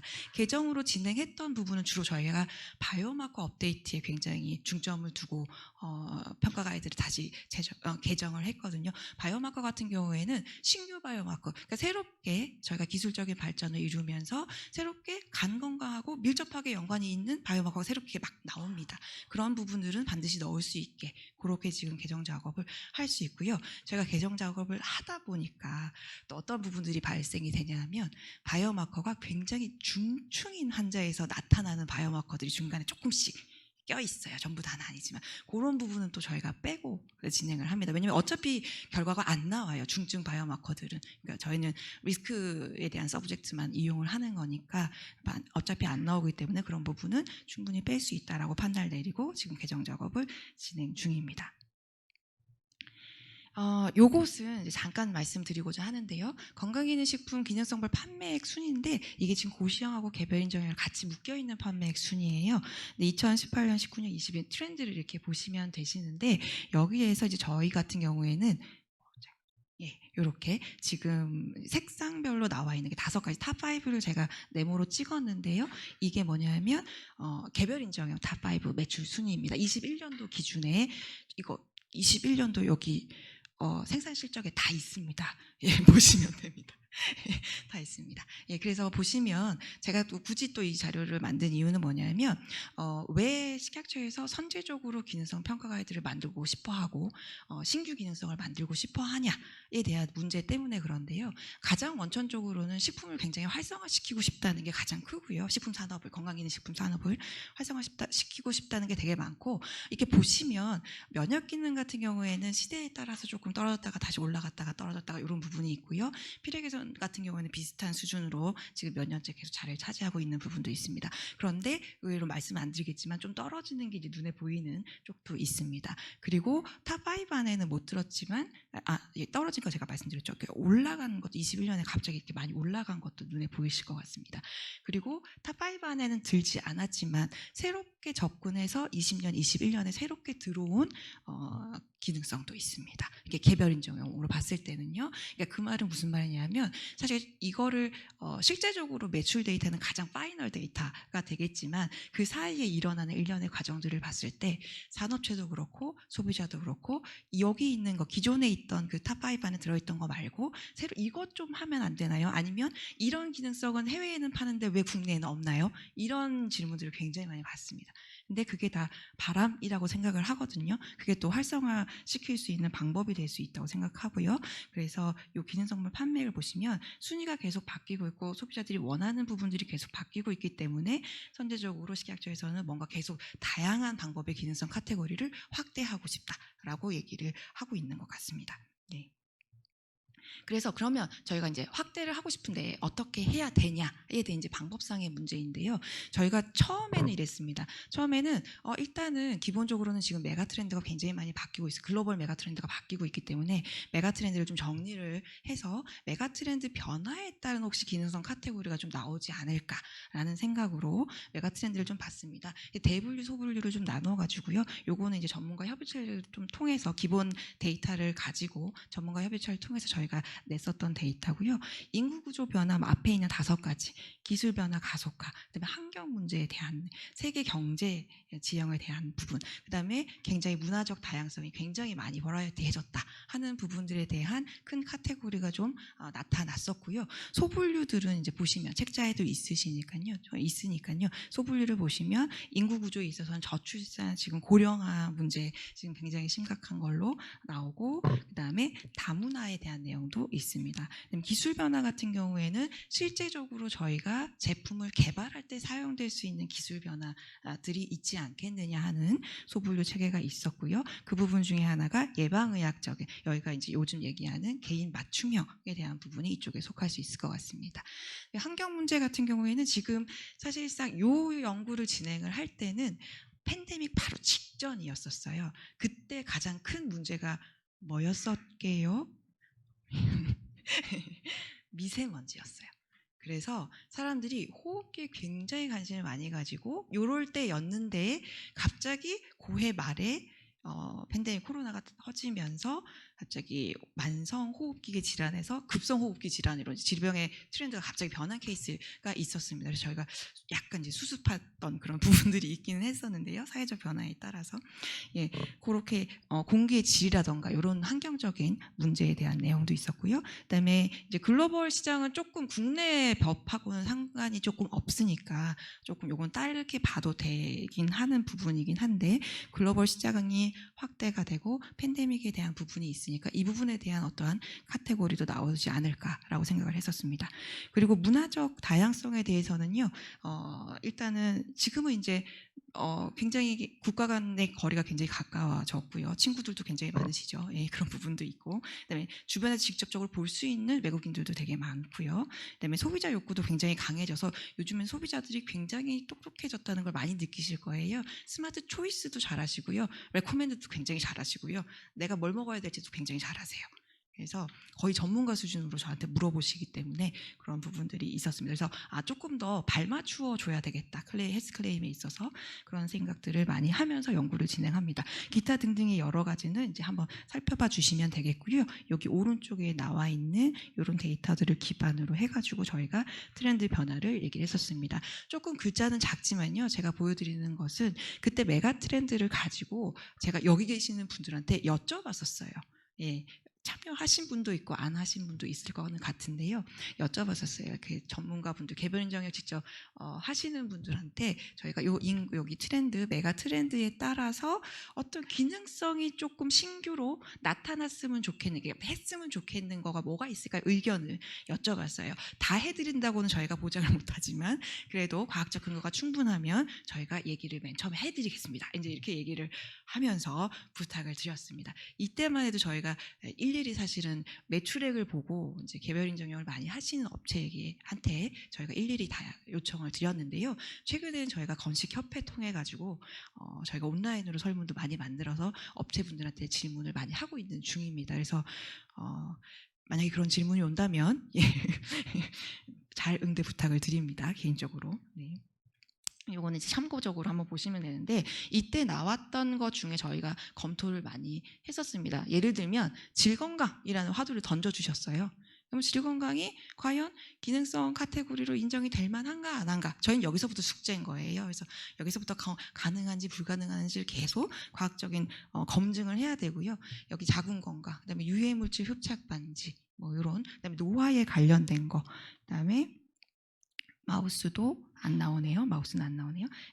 그다음에 뭐 여기 아까 말씀드렸던 오믹스 관련해가지고 맞춤형 기능성, 그다음에 텔로미어, 뭐 노화에 관련된 거요. 이런 장내 마이크로바이옴 개선되는 어떠한 기능성, 지금은 약간 브로드하게 장내 건강이라고 나와 있으니까, 장 건강이라고 나와 있으니까 조금 더 브로드하게, 스페시픽하게 갈 수 있는 방법들에 대해서 요구도가 좀 있었습니다. 그리고 지금 여기 요 중에서 이제 호흡기 건강 같은 경우에는 지금 이미 평가 가이드가 요거 이후에, 요거 이제 연구했었고 요 연구 이후에 이제 평가 가이드가 나온 사례가 있습니다. 그 외에 문화적 다양성에서도 굉장히 다양한 이런 카테고리들이 나왔었고요. 그 다음에 저희가 메가 트렌드와 더불어서 꼭 보고 있는 게 뭐냐 하면 글로벌 기능성의 헬스 클레임들이 어떻게 지금 컨트롤 되고 있냐 하는 거를 이제 좀 중점적으로 봅니다. 그래서 자주 많이 봤던 것은 이제 F사에 대한 내용들을 자주 많이 봤고요. F사에서는 일단 과학적인 검증이 확실하다면 검토할 수 있다. 라고 리스트업을 다 해놓은 상태고요. 이 리스트업 해놓은 거에 이제 일부를 보여드리면 이렇게 간단히 보시면 아시겠지만 국내보다 굉장히 스페시픽하게 카테고리들이 들어가 있는 거를 아실 수가 있을 거예요. 그래서 DNA 단백질 DNA의 산화적 스트레스를 보호한다. 뭐 이렇게 이제 된다거나 아니면 감소된 비타민 C를 재생한다던가 이런 식의 내용. 그 다음에 여기 지금 면역 기능 강화도 운동 중, 운동 후 이렇게 나눠서 면역 기능 강화를 할 수 있다. 이렇게 이제 얘기를 할 수가 있고요.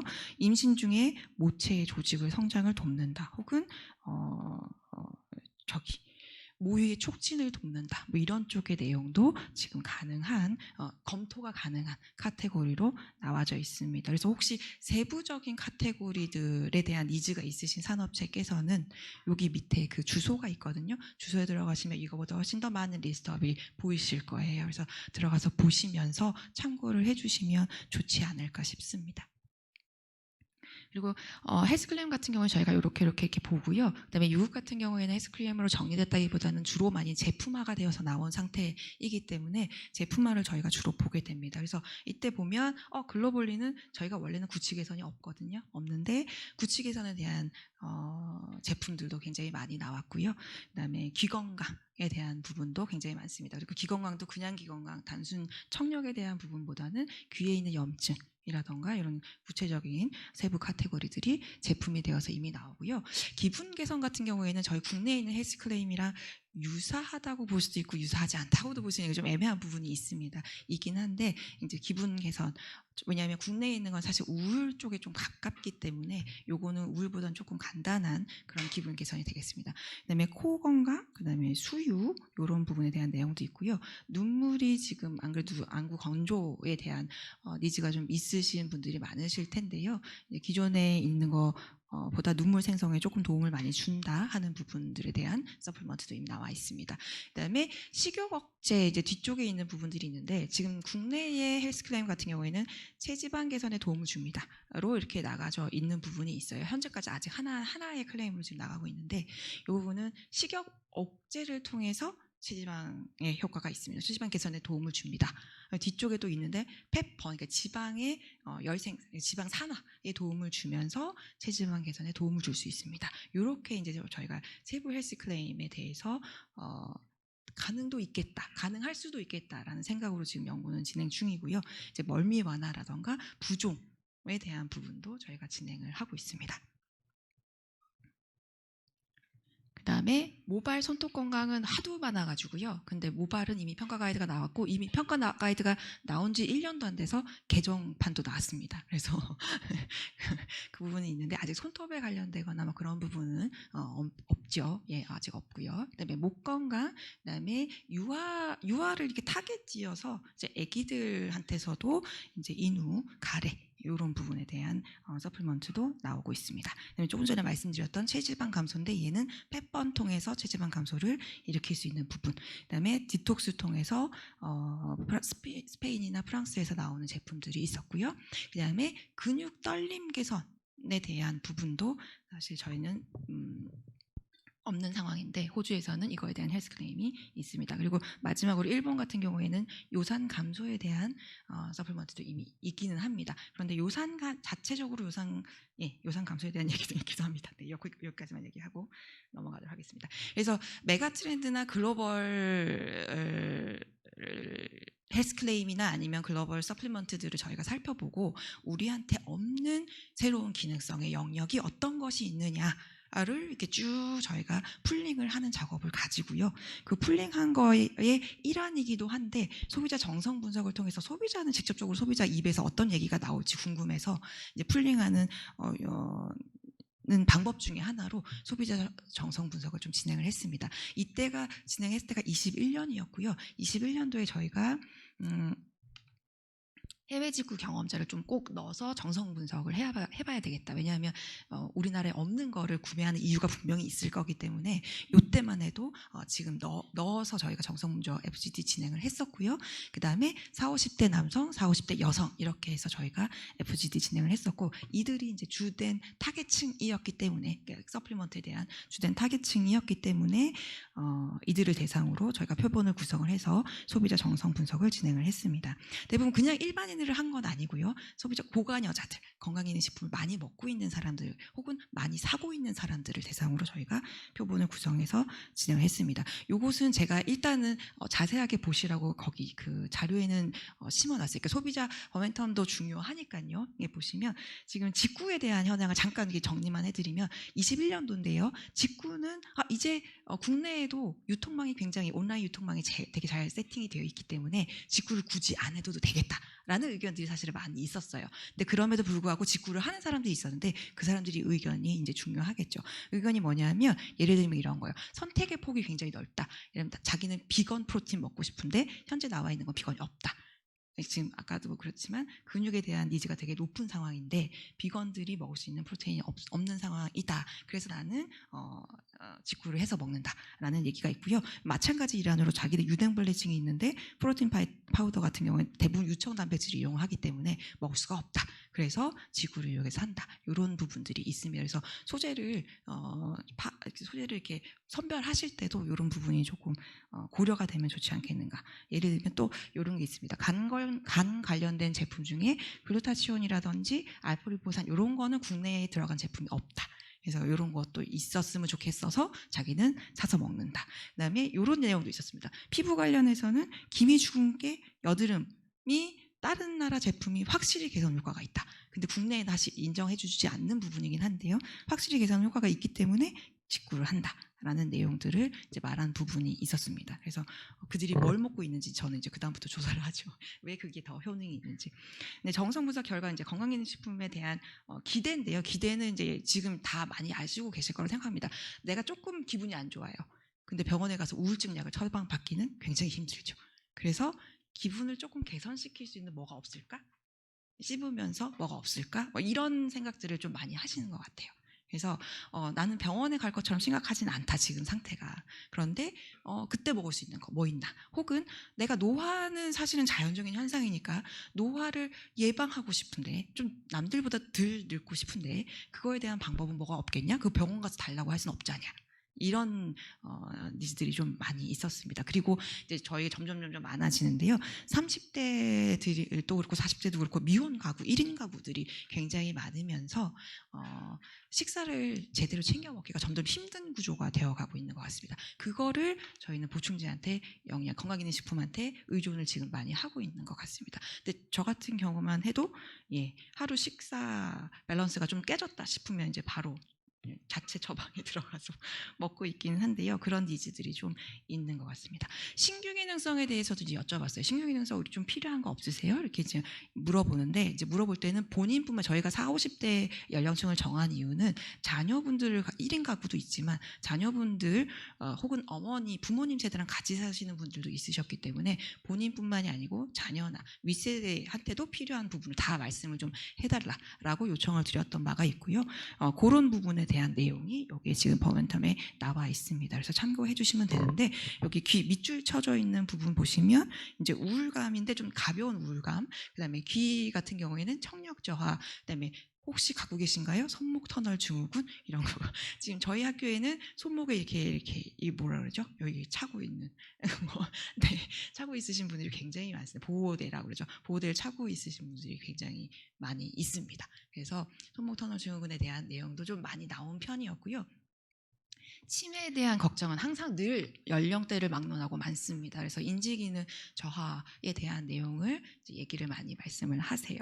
하시는 부분이 있고, 그다음에 백내장 탈모에 대한 얘기도 많이 얘기를 했습니다.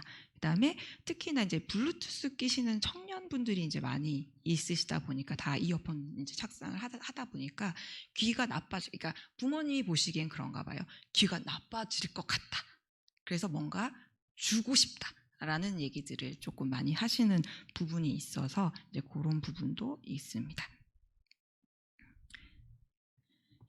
그 외에 호르몬 밸런스 유지라던가 예를 들면 저희가 지금 나와 있는 게 아니죠. 이게 그 갱년기 여성분들이 많이 드시는 것 중에 석류 뭐 이런 것들이 있죠. 이제 그 왜 때문에 드시겠죠? 호르몬 밸런스 때문에 드시는 건데 그거에 대한 과학적 근거가 확실한 제품이 있었으면 좋겠다라던가, 그다음에 알러지 비염이라던가, 그다음에 어깨, 목, 팔꿈치 뭐 여러 가지 등 통증 얘기도 나왔고요. 근데 실제로 등 통증에 대한 서플리먼트는 해외에서 이미 판매를 하고 또 있습니다. 그리고 눈 떨림 현상, 그다음에 환경 호르몬도 조금 걱정이 된다. 왜냐하면 배달 음식을 굉장히 많이 시켜 먹기 때문에 배달 음식에서 오고 있는 용기들에서는 분명히 환경 호르몬이 많이 나올 것이다. 그래서 걱정된다. 이런 부분에 대해서도 얘기를 했고, 그다음에 미세 플라스틱 같은 결로 미세 플라스틱에 대한 얘기도 많이 해서 뭔가 유해한 물질이 내 몸에 들어왔을 때 그걸 밖으로 빼주는 작업이 있었으면 좋겠다라는 얘기들을 많이 하시고 있었습니다. 소비자 정성 분석은 작년도에 했었고요. 이제 올해 저희는 소비자 정성 분석에서 나온 키워드들을 가지고 정량 분석을 실시를 했어요. 실제로 이 사람들이 그러면 그 중에서 뭘 원하는가에 대해서 얘기를 했었고요. 저희가 인원이 많으면 많다, 적으면 적다 얘기할 수 있지만 500명 기준으로 지금 데이터는 끝났고요. 데이터 수집은 끝났고요. 정리하고 있는 작업이긴 한데 될 수 있으면 성별의 밸런스를 맞추고요. 거의 50대 50으로 맞췄고요. 연령대도 20, 30대부터 60대까지 다 골고루 포함될 수 있게 했고, 자녀와 혼인 여부에 관해서도 적당히 다 매치가 될 수 있도록 3분의 1 이상은 자녀가 있으신 분, 혼인을 하신 분 이렇게 저희가 설정을 해서 표본을 만들었습니다. 만들었는데 정성 분석 결과는 사실은 기능성 카테고리 이미 나왔었던 앞에서 이제 저희가 키워드로 나왔었던 이런 어지럼증 완화, 손발톱 건강, 이렇게 부종 완화, 이렇게 있었던 아이들 중에서 저희가 20가지를 미리 제시를 했거든요. 그 중에서 뭘 가장 우선시하고 시중에 나왔으면 가장 잘 사 먹을 수 있겠느냐에 대해서 얘기를 했었고요. 요 장표는 갖고 계시는 자료집에 있고요. 요거를 보시면 1등부터 이제 20등의 순위를 매긴 부분이 있습니다. 매긴 부분이 있고 1순위와 1 플러스 2순위, 1 플러스 3순위, 2, 3순위까지 더해가지고 중복에 대한 계산도 저희가 좀 해봤고요. 요거에 따라서 순위가 조금 변동이 되기는 하지만 그래도 압도적 1위는 얘입니다. 그래서 확실히 이쪽이 많구나라는 부분이 있고요. 그 다음에 이제 압도적 2위도 활력 증진입니다. 그렇게 기운이 없으신가 봅니다. 그래서 활력 증진이라는 단어를 보면 반가우신 것 같습니다. 그래서 뭔가 그런 부분에 대한 니즈가 많았다라고 얘기를 하는데 저희가 요거는 장표에 제가 넣지는 않았는데요. 지금 계속 진행 중인 데이터여갖고 1순위에서 5순위까지 다 더한 데이터도 있습니다. 다 더해봤더니 실제로 압도적 1등, 압도적 2등은 이제 그대로 가지만 예를 들어 처음에 1등이었지만 밑으로 이렇게 내려오는 아이들도 있고요. 처음에는 여기 좀 아래쪽 순위였지만 다 합치면 전체적인 순위도는 좀 올라가는 그런 부분들도 있었습니다. 그리고 여기에는 1순위부터 있던 애들 1, 2, 3, 4, 5, 6, 한 10등까지 제가 모아놓은 아이고요. 근손실 예방, 활력 증진, 해독 기능, 그다음에 집중력, 주의량 향상, 중금속 배출, 식욕 억제로 인한 체지방 감소, 역류성 식도염, 과민성 대사증후군, 편두통, 그다음에 통증 완화, 요 순서대로 지금 제가 읽어드린 이유는 잘 안 보이실 것 같아가지고 한번 읽어봐 드렸습니다. 그래서 요 순서대로 나올 거고요. 요걸 가지고 저희 이제 본격적으로 연구가 들어갑니다. 어떤 연구요? 과학적으로 가능한가? 이제 이걸 이제 살펴보게 되는 거예요. 이건 아이디어성이라고 보시면 돼요. 그러니까 아이디어로 이런 카테고리들이 쭉 나왔는데 그러면 아이디어성으로 쭉 카테고리를 나왔으면 이 카테고리를 그대로 기능성 카테고리를 인정을 하냐? 전혀 그렇지 않고요. 저희는 전체 기능성 카테고리 평가 가이드까지 나오는 거에 거의 5% 정도 진행이 된 거예요. 요까지 연구는. 그래서 그 다음에부터가 이제 굉장히 큰 허들인데 가장 먼저 생각하는 거는 여기에는 실지 않았지만 보건학적 중요성을 가장 먼저 생각합니다. 예를 들면 앞서서 근손실 개선이라는 얘기가 있습니다. 근손실 예방 혹은 개선. 그러면 근손실 예방이 누구한테서 일어나느냐에 대한 문제가 있어요. 그리고 그럼 예를 들게요. 암 환자에서만 근손실이 일어나요. 카케시아 뭐 이렇게 암 환자에서만 일어나요. 그러면 암 환자는 저희가 치료가 필요한 사람이지 매니지먼트가 필요한 사람이 아니다라고 쉽게 결론낼 수 있어요. 그리고 저희만 결론이 내는 게 아니고 의사 선생님한테 임상의한테 가서도 다시 한번 컨펌을 받습니다. 그렇죠? 이렇게 여쭤봐요. 그러면 그렇죠. 이렇게 이제 대답이 오면 확실하게 걔는 신규 기능성에서는 배제되는 상황입니다. 그런데 거꾸로 근손실 예방인데 노화에서 자연스럽게 일어나는 현상이에요. 그러면 그래서 임상의한테 물어보죠. 노인들한테 근손실은 치료받아야 됩니까? 트리트먼트가 필요합니까? 매니지먼트가 필요합니까? 이렇게 여쭤봐요. 그러면 대답을 잘 못하실 경우에는 매니지먼트 해도 되는구나. 자체적으로는 그렇게 판단을 하지만 자체적으로 그렇게 판단하지만 기준점은 왠지 느껴지실 것 같습니다. 그러니까 정확하게 치료가 필요한 상황은 저희 절대로 건드릴 수가 없는 카테고리가 됩니다. 그래서 그 부분을 그 소재를 개발하실 때 반드시 그 부분을 맨 첫 번째로 생각을 해주십사 좀 부탁을 드리는 부분이 있습니다. 그래서 보건학적 중요성이 확실히 얘는 일상적 관리를 통해서 이게 임프루브가 되거나 혹은 정상 기능이 지속적으로 유지될 수 있게끔 해줄 수 있는 거. 그 카테고리는 우리가 신규 기능성으로 인정해 줄 수 있다 하는 디시전을 먼저 하고요. 그 디시전 되면 그 다음부터 저희가 앞에서 쭉 될 수 있는 아카데믹한 그 데이터처럼 시험과 비트로, 그다음에 비보, 그다음에 휴먼 스터디 데이터를 저희가 다 자료를 만들어내게 돼요. 자료를 만들어낼 때 근손실이다. 그럼 근손실에 관련되는 작용기전, 시험물질, 시험물질은 저희가 일반 그 트리트먼트 아니고요. 다 이제 천연물. 천연물이나 프로테인 이용한 아이들만 가지고 수집이 되는지를 저희가 봅니다. 수집이 되는 데이터는 되게 많지만 다 의약품으로 간다. 그럼 저희 다 배제시키거든요. 배제시키면 나중에 남는 논문이 몇 개 안 되는 것도 있어요. 그런 경우에는 저희가 신규 기능성으로 제시를 하기는 좀 어려운 그런 상황입니다. 그래서 추출물을 보통 이제 가지고 얘기를 많이 하고요. 이때까지는 단백질 빼고는 대부분 다 추출물이었기 때문에 추출물 가지고 얘기를 많이 했고 시험관 시험이라든가 동물 실험도 지금 작용 기전이나 시험물질 동물 실험 방법, 디자인 이런 것이 이제 올바르게 잘 정립이 되어 있는지 세팅이 되어 있는지를 다 살펴보게 되고요. 살펴본 내용을 아래와 같이 다 정리를 합니다. 정리를 해서 정리 내용이 일단 일정 이상 정도의 사이언티픽 에비던스가 모여져야 이제 신규 기능성으로 저희가 인정을 해줄 수가 있고요. 그다음에 인체 적용 시험도 마찬가지로 인체 적용 시험도 데이터가 일부 있어야 되는데 여기서 또 가장 중요한 거는 뒤쪽에 이제 여기서 가장 휴먼 스터디에서 가장 중요한 거는 어느 사람 대상자를 어떻게 할 건가에 대한 기준이 명확하게 서야 된다. 하는 게 굉장히 중요합니다. 그러니까 대상자가 저희가 굉장히 정상인을 하셔도 돼요. 대상자 이제 피험자 모집할 때 저희 대상자를 정상인으로 해도 되지만 정상인만 많이 있을 경우에는 사실상 데이터 결과값이 유의적이지 않을 확률이 굉장히 높죠. 그래서 저희는 리스크, 반건강이라고 예전에 얘기 많이 했었는데 리스크 서브젝트를 가지고 저희가 이제 데이터를 많이 확보를 하게 되고 아시는 분은 아시겠지만 5가지 기능성에 대해서는 환자를 일부 집어넣어도 되는 걸로 저희가 평가 가이드를 개선했었습니다. 그래서 모집 단위를 훨씬 더 확장시킬 수 있도록 저희가 규제를 좀 완화한 부분이 있었었고요. 그다음에 그 외에는 이제 리스크한 어떻게 하면 이게 조금 그래도 환자는 아니지만 그래도 위험성을 좀 가지고 있는 정상인이라고 봐야 되겠죠. 그분들을 모을 수 있는가에 대한 화두를 제일 휴먼 스터디에서는 가장 먼저 생각을 합니다. 생각을 하고 그 다음에 그게 만약에 정립이 됐다.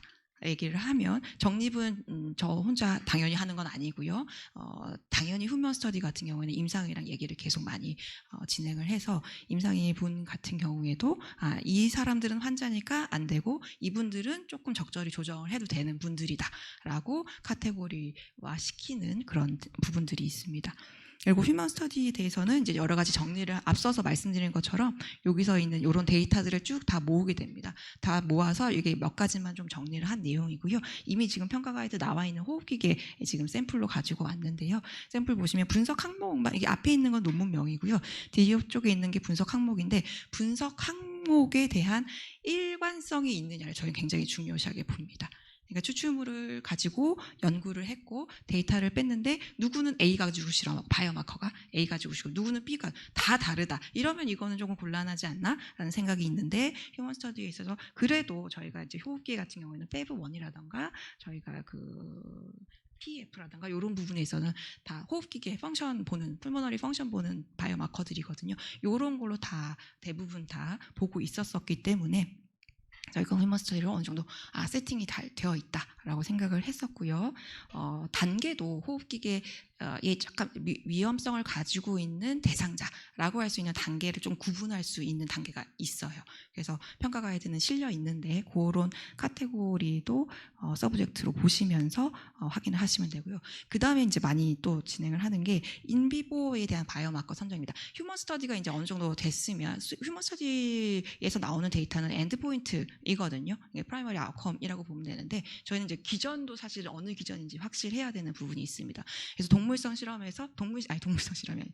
실험에서 기전에 대한 내용이 확실하게 좀 있는가. 호흡기 같은 경우에는 기도 과민성 부분하고 만성 염증에 대한 호흡기 이렇게 조금 두 종류로 분류가 되거든요. 그거에 따라서 TH1 사이토카인이나 TH2 사이토카인으로 기전 구분이 명확하게 잘 이루어지고 있었어요. 그래서 그거에 대해서 저희가 정리를 해서 평가 가이드를 진행을 시켰던 부분이 있고요. 또 중점적으로 보는 게 뭐냐면 동물 모델이 제대로 세팅이 여러 개가 되어 있는가, 한 가지로 그냥 겨우 하고 있는가, 아니면 여러 개로 세팅돼서 다방면으로 접근이 가능한가, 이런 부분도 사실 많이 보고 있습니다. 그래서 동물 모델 세팅에 대한 부분도 있고요. 마지막으로 비트로 같은 경우에는 호흡기 같은 경우에는 여러 가지로 많이 보긴 봤지만 여러 가지처럼 NF 카파비 시그널링을 굉장히 많이 따르고 있었다는 부분들이 있어서 이 부분을 이제 저희가 인비트로, 그다음에 비보, 휴먼 스터디, 그다음에 대상자 선정 부분에 있어서도 그렇고 동물 실험 모델에 있어서도 그렇고 모든 것이 합당하다라고 이제 건강기능성 식품의 새로운 기능성 카테고리를 합당하다라고 최종적으로 평가를 내렸었기 때문에 저희가 호흡기계를 저희가 2020년에 평가 가이드, 2020년 거의 끝에였던 것 같습니다. 그래서 2020년 끝에 평가 가이드를 저희가 안내를 드렸었고요. 그 후에 이 동일한 과정으로 잇몸 건강이라던가 모발 건강이라던가 이런 평가 가이드도 20년, 22년에 이렇게 제출을 했었던 부분이 있습니다. 네, 마지막 장입니다. 네, 그리고 지금 요거 조금 궁금해하시지 않을까 싶은데요. 마지막에 51번부터 54번까지라고 써 있는 평가 가이드가 하반기 발간 예정입니다. 그래서 새로운 신규 평가 가이드고요.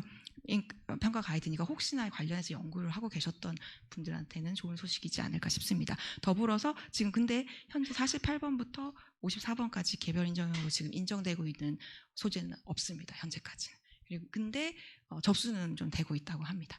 그래서 여기까지 이제 좀 말씀을 드리면서 궁금하신 부분 있으시면 말씀을 해주셔도 되고요. 네, 전 상명대학교 식품영양학과의 박희정이기 때문에 언제든 연락 주시면 항상 학교에 있습니다. 감사합니다.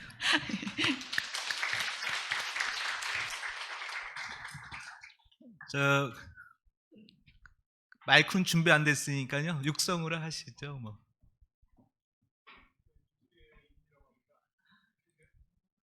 잘 들립니다.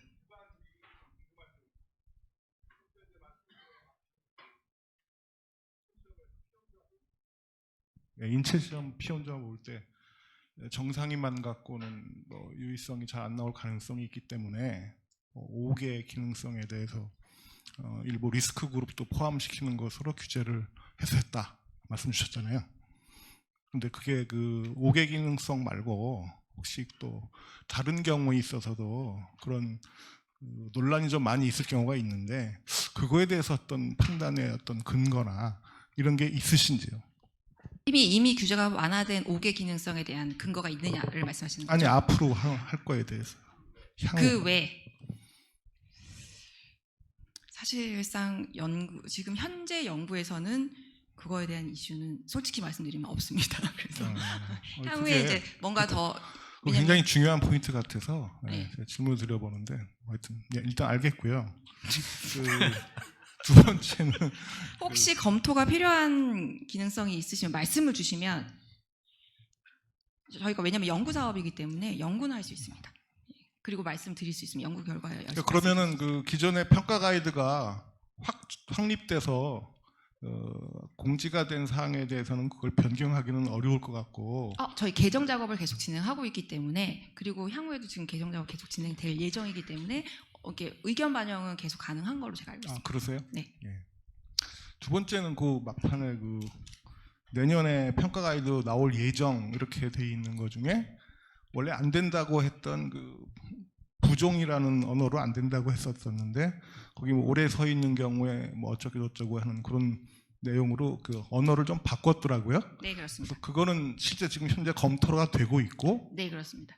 내년에 일정을 목표로 해서 평가 가이드를 제시하겠다. 네. 그런 계획 갖고 계신가요? 네, 그렇습니다. 예, 잘 알겠습니다. 요거는 23년도 5월 달에 식약처에서 공청회를 이미 진행했었고요. 공청회에서 나왔던 자료. 근데 궁금한 점이 그러면 처음에는 그 부종은 어떤 근거에서 안 되고 오래 서 있으면 되고 그 차이가 뭐죠? 쉽게 얘기해서? 제가 안 된다고는 말씀을 드린 적은 없는데요. 식약처에서 안 된다고 얘기했었어요. 그러니까 같은 언어인데 제 기억에 그렇습니다. 그때는 부종 자체보다는 부종이 아니고 정맥 순환에 더 포커스가 있었던 것 같습니다.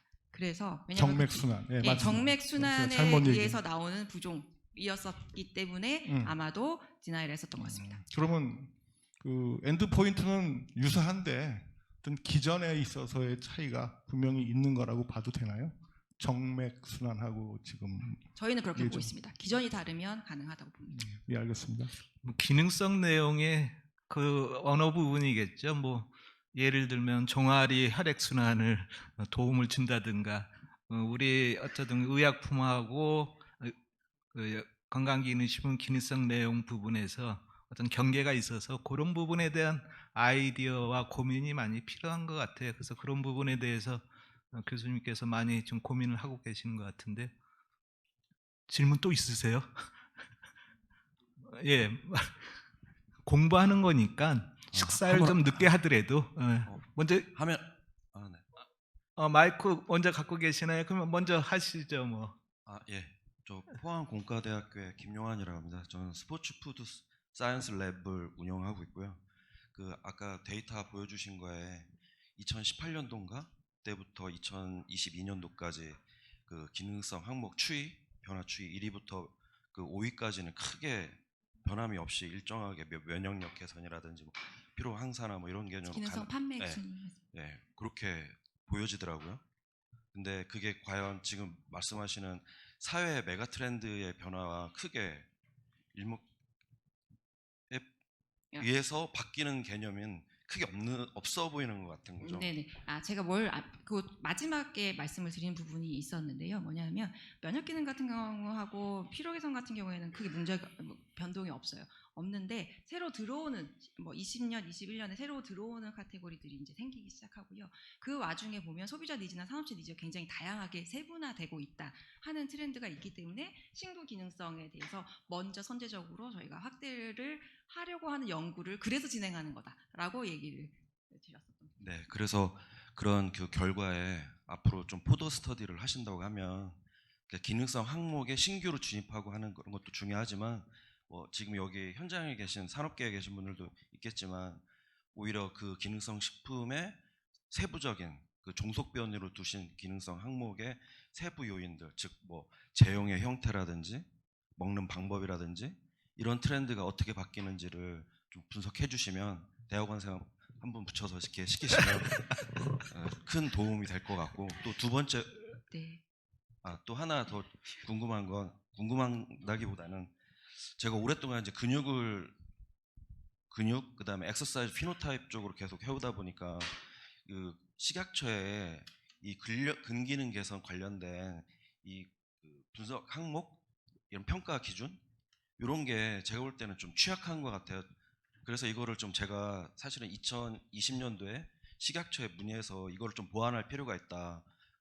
제가 이거를 좀 보완할 수 있겠냐라고 문의를 드렸는데 사전에 2018년도에 한번 개정이 돼서 그 맞습니다. 편집위원 2018년도에 근력 개선이 신규 기능성으로 들어왔더라고요. 평가가 나왔습니다. 그래서 네. 이제 저 나름대로는 저도 한 20년 이상 근육 쪽으로 계속 해왔다 보니까 근기능 가선 관련된 항목들이 평가 항목들이 좀 더 구체화되고 좀 전문적이어야 될 것 같은데 너무 좀 아닌 것 같아서 개선이 필요한 것 같다 그렇게 제안을 드렸었는데 만약에 또 그쪽으로 뭔가 더 보완이 개정이 된다고 하면 좀 이런 것들을 좀 두루 여러 학계 전문가들을 반영해서 하시면 좋을 것 같습니다. 네네. 지금 전문가 자문을 다 통해서 사실은 평가 가이드 개정 작업을 진행하고 있는 거는 맞는 부분이 있고요. 저희가 2018년도에 근력 개선 같은 경우에는 지금 또 화두로 많이 되고 있는 부분들도 있어서 지금 평가 가이드 개선에 대한 부분으로 그냥 일부 연구의 항목에 들어와 있는 상태이긴 합니다. 그럴 때 만약에 커멘트 필요하면 제가 따로 연락을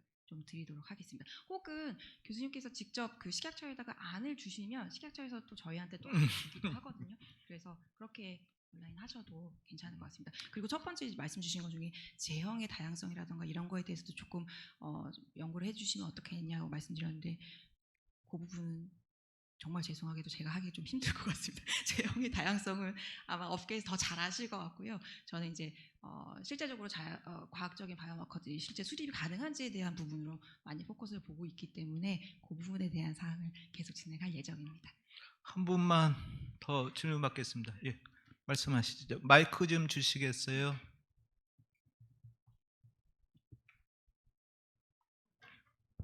예, 비타민 DIY 구용이라고 합니다. 그 교수님 새로운 신규 기능성 카테고리 찾으실 때 주로 보신 게 이제 시장에서 유통되고 있는 제품들 그리고 소비자들이 요구하고 있는 그런 분야들 조사하시는데 그거 외에 학술적으로 연구가 많이 되고 있고 과학자들은 어떻게 생각하고 있는지 그걸 기반으로 해서 새로운 신규 기능성을 한번 찾아보셨는지 제가 논문 같은 거 많이 보면은 이런 아이템들은 시장에서 충분히 성공할 가능성이 있다 그런 분야들이 좀 꽤 있거든요. 그래서 그런 쪽으로 한번 찾아보셨는지 좀 궁금합니다. 네네. 저희가 좀 단계가 앞뒤가 바뀌었을 수도 있는데요. 일단 소비자에 대한 내용도 그렇고 트렌드도 그렇고 일단 산업체 니즈도 저희가 많이 여쭤봐요. 그래서 산업체에서 지금 개발하고 있는 원료들이 어떤 카테고리에 속해져서 있는가 하는 부분들도 사실 저희가 다 취합을 하긴 합니다. 취합을 해서 그러면 이제 거기에 대해서 실제적으로 과학적 근거가 있는지를 사실 거꾸로 저희는 살펴보는 중이고 과학적 근거는 사실 이만큼 있는데 그중에 왜냐면 엄청 많거든요. 기능성에 대한 데이터는. 그래서 그 모든 데이터를 다 볼 수는 없으니까 저희가 일단 앞에서 어느 정도는 기능성을 먼저 카테고라이징 해놓고 거기에서 이제 학문적인 데이터가 어느 정도 축적돼 있는지를 살펴보는 방법을 지금은 선택하고 있습니다. 저희가 요즘 뭐 시장 경기가 좀 어려운 부분도 있는데 새로운 기능성 원료 그리고 기능성 내용에 대해서 산업계에서는 상당히 많이 고민을 하고 계셨는데 연구할 부분도 많은 것 같고요. 그것을 또 기능성 내용으로 어떻게 할 것인지 여러 가지 부분에 대해서 고민을 많이 주신 것 같습니다. 사실은 저희들이 항상 고민하는 것이 기능성 내용이 그리고 소비자한테 직접 전달되는 부분이기 때문에 과학적인 근거하에서 그런 부분이 제품화되어야 되는 부분이 상당히 크고 있고 전세적으로 그런 부분에 대해서만 연구를 하고 있는 것 같은데 오늘 박기정 교수님께서 트렌드와 함께 전체적으로 시약처가 지금 진행하고 있는 기능성 원료와 기능성 내용 부분에 대해서 얘기를 해주신 것 같습니다. 우리 박 교수님은 예전에는 CJ에서 연구 개발해서 오랫동안 경험이 계세요. 그래서 이런 부분에 대해서 연구도 중요하지만 궁극적으로 소비자한테 가는 것은 기능성 내용이겠죠. 표식한 거 그런 부분에 대해서 또 전문 분야가 있어서 시약처 연구를 하신 것 같습니다. 오늘 부분도 상당히 관심이 많이 있고 또 고민도 하고 연구해야 될 부분이 많이 있어서 지금 계속 연구 과제를 하시고 계시다니까 향후에 요청이 있으시면 교수님을 또 한 번 더 모셔서 세부적인 기능성 내용에 대한 부분을 한번 공부하는 부분을 진행을 좀 추진하겠고요. 그리고 저희들이 9월이나 10월쯤에 제2의 이제 기능성 건강식품 연구의 기능성 원료 소재에 대해서 공부를 또 할 예정이 있습니다. 그래서 오늘 참여하신 기업이나 학자분들이 여기 와서 좀 같이 공부하고 싶다, 그래서 발표를 하고 싶다 그러시면 사무국에 연락을 주시면 저희들이 여러 교수님들을 그 산업계에 모셔서 뭐 평가가 아니라 협의를 해갖고 순서대로 이렇게 발표할 수 있는 그리고 공부할 수 있는 기회를 마련하도록 하겠습니다. 오늘 그 흥미롭고 또 재미있고 향후에 우리가 가야 될 방향까지 발표를 해주신 박기정 교수님께 뜨거운 박수 맞으셨으면 감사하겠습니다. 재미있네요. 좀 아쉽지만 1부는 이렇게 맡기고요. 2부는 1시 반에 여기에서 하는데 여기가 식사할 만한 데가 마땅치가 않습니다. 그래서 여기 보시면 삼양사와 하나제품 그 골목에 구름다리가 있어요. 그쪽을 넘어가시면 식사할 수 있는 부분이 많이 있습니다. 그래서 맛있게 식사하시고 1시 반에 이 자리에서 2부에 다시 만나도록 하겠습니다. 수고하셨습니다.